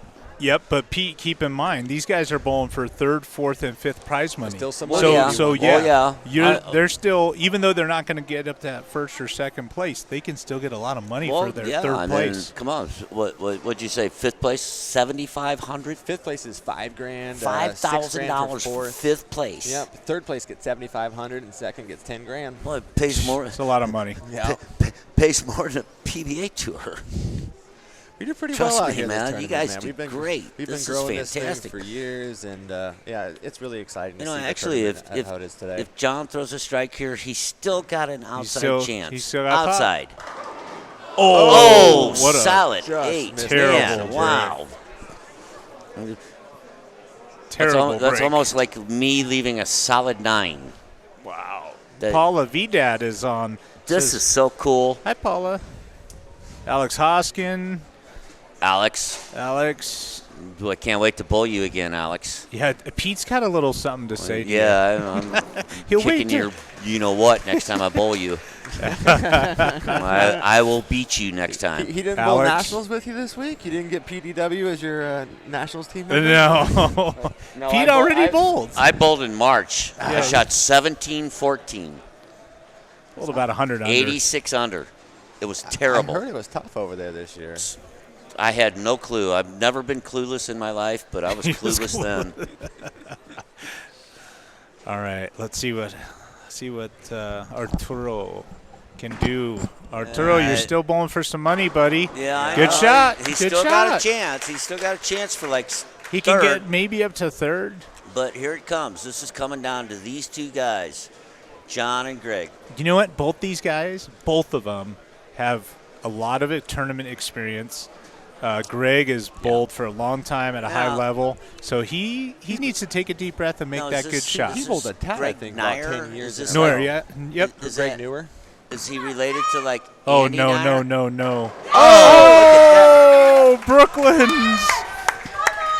Oh, man, that Well, you puts should some hear the heat people back. behind me, man. They just went nuts. They just went nuts behind me. Oh, boy. John needs to. Didn't make the greatest shot in the world, but wow. You know, being partial, I'm rooting for the senior. I'm rooting for the senior. Well, actually, both these guys are seniors, right? I don't know how old John is. No, John is still in the middle. He's Watch under. this. Let's see how he's he under does. 53. Wow, what a great look shot! good. What a. Oh no! All right. Greg needs to hit, I think. Greg needs to throw a hit. strike. Strike and count wins. Come on, Greg. Come on, buddy. He's a big Storm Look at that! supporter. Look at that! Oh no! Nope. 230. 237. If he makes a spare, 237. So Now John just needs a mark. John needs to make this. John needs to make this. And you know what? When it comes down to like, you know, is he actually thinking about the $20,000? No, he's just making it and moving on. Look at that. Look at this. Look at that. What a great.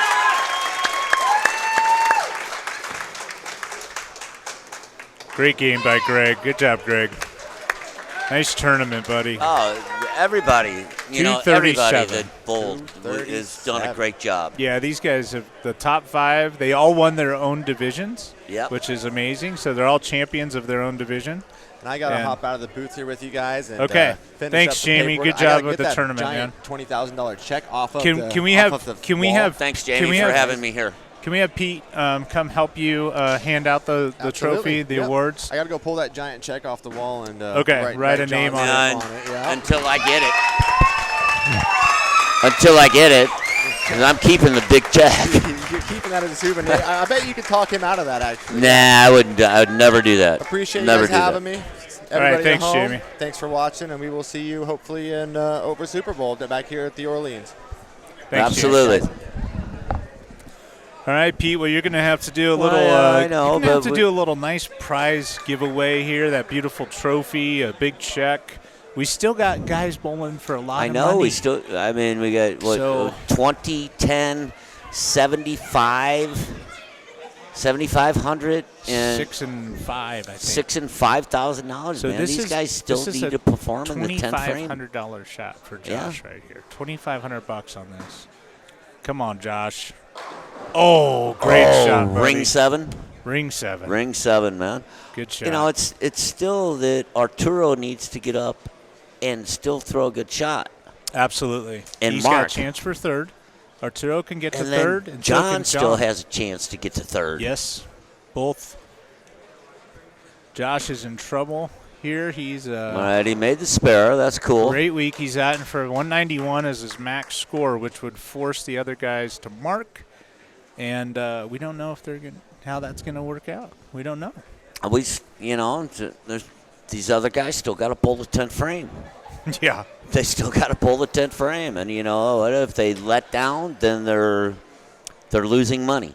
They got to still stay focused on what they're doing. All right, good shot, 191. All right, 191. So Arturo needs to get up and mark in 6 in the 10th frame. John's got a 9 spare 9, 8 spare 9, or 9 spare 9 to win. He's still got to fill 18 pins in the 10th frame. And I think Arturo is working on the strike, so he has the opportunity to take that 3rd place home. He can step up. He controls his own destiny. Well, depending on what John does right now. Because Arturo can still, if John strikes out, he's got 204. Ooh. Okay, John's done. John's done. Bye, John. Sorry, John. I didn't mean that. But Arturo still needs to stay focused. Think about this, Pete. Think about this. 3rd frame. He gets 10 pins, right? Yeah. John? Yep. He needs to get he's got 171. Yeah. He's shoots shooting 180, 190. He needs to get it to get around Josh. That still stays behind Josh. He needs some pins here. That's it. Now Josh moved up 178. That miss just cost him. Even if John would have got 2 pins, that would have been 190 with his 10 pins of handicap. So or he still 180, still would have fell short. One pin. Yep. Arturo needs a mark. Oh, that's wide. Oh, it came back. Oh. Now he still needs to make the spare to stay ahead of Josh. Well, he gets his 6 pins, though, so let's see. Wow. Yeah, that's still, that's 175, 184, 190. So he needs to make this to stay in 3rd place. $1,500 spare right here. $1,500. Yeah. 15. Do you think he's really thinking about that right now? No, he's just making it. No, he just wants to make it. He made it. All right. Oh, 3rd place. That'll get him into 3rd place.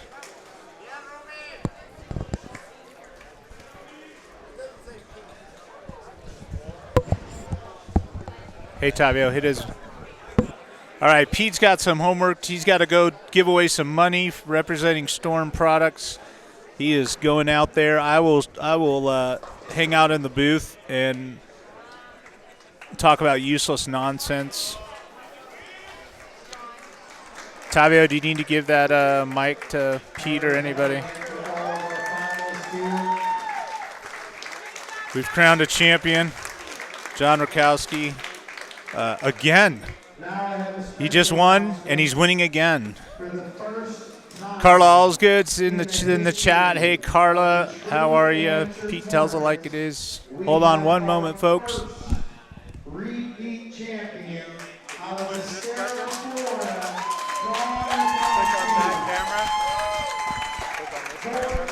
Push which button? Right click on the left camera? Yeah, this will be the screen. I'm going to take this camera. So when you're done, please go up to the tree. Right click on that. Okay. When do you want me to do that? You'll tell me? All right, so Tavi is going down with the handheld camera so you guys can get a close-up of this giveaway. Giving away some money and a beautiful trophy. John's a very popular bowler here at the TAT. He's really well liked and obvious. It's easy to see why. He's a nice gentleman. He supports and roots on other competitors, and I think because of that, other competitors root him on. And so, nice winner. I think Jamie said he's going to be kicked out of the TAT for life now because he's won 2 of them, and they've never had a repeat winner here at the TAT. And so that is impressive for Mr. Rakowski. $1,000 check once again to our first ever repeat champion in 18 years, John Rakowski. John bowled great all week long, and he really shined here in the finals. He acted like he's been here more than once, but he's only been here once, I promise. But he kept it cool and came out with a big game this evening and came home with the $20,000 and that giant trophy that I got to get you too. So, John, congratulations, sir. You have any words for your friends at home? I just cannot believe this.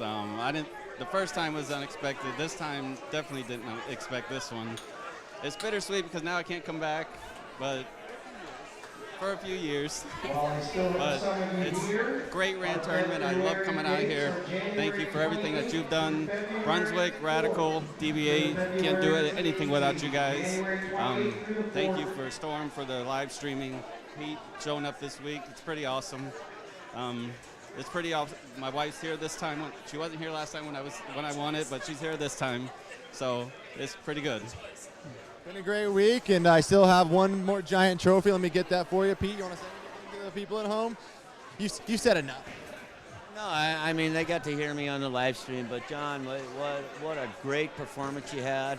I mean, you threw strikes when you needed them, even though Greg was keeping you on your toes. You kept up with them, and then, you needed to make that 2-pin to win. Spares aren't easy, and of course, I've been known to be like Nelson Burton Jr., the kiss of death, but you made that spare, and what a great job you did. Congratulations. It was so cool. Again, congratulations to you. Don't drop it. Don't drop it. Don't drop it. It's a heavy trophy. That should fit at least a half case of beer in there tonight for him and his buddies. So congratulations. We're signing off here at the Las Vegas at the TAT. Thanks for everybody for coming, and thank you for everybody for watching. Thank you, Storm, the Orleans, Kegel, and Logo Infusion. You guys are amazing sponsors. I could not do the tournament without you. And we will see you next January for the 2018 TAT Amateur Nationals back here at the Orleans. Thank you, everybody. All right, everybody. Well, there's the trophy and check presentation. We want to thank everybody for tuning in and watching and listening along with the great Pete Weber. What a blessing to have him here in Vegas covering the finals and some qualifying from yesterday. He did an amazing job. We're so thankful to have him a part of our Storm family. And for all of you Storm supporters out there, we certainly appreciate all that you do to help us and to help grow the sport of bowling. That's one of our core values at Storm, is growing the sport of bowling. So we do our best to support tournaments around the globe, and we know that you guys do your best to support us. And so we couldn't thank you enough. Remember to always bowl up a storm.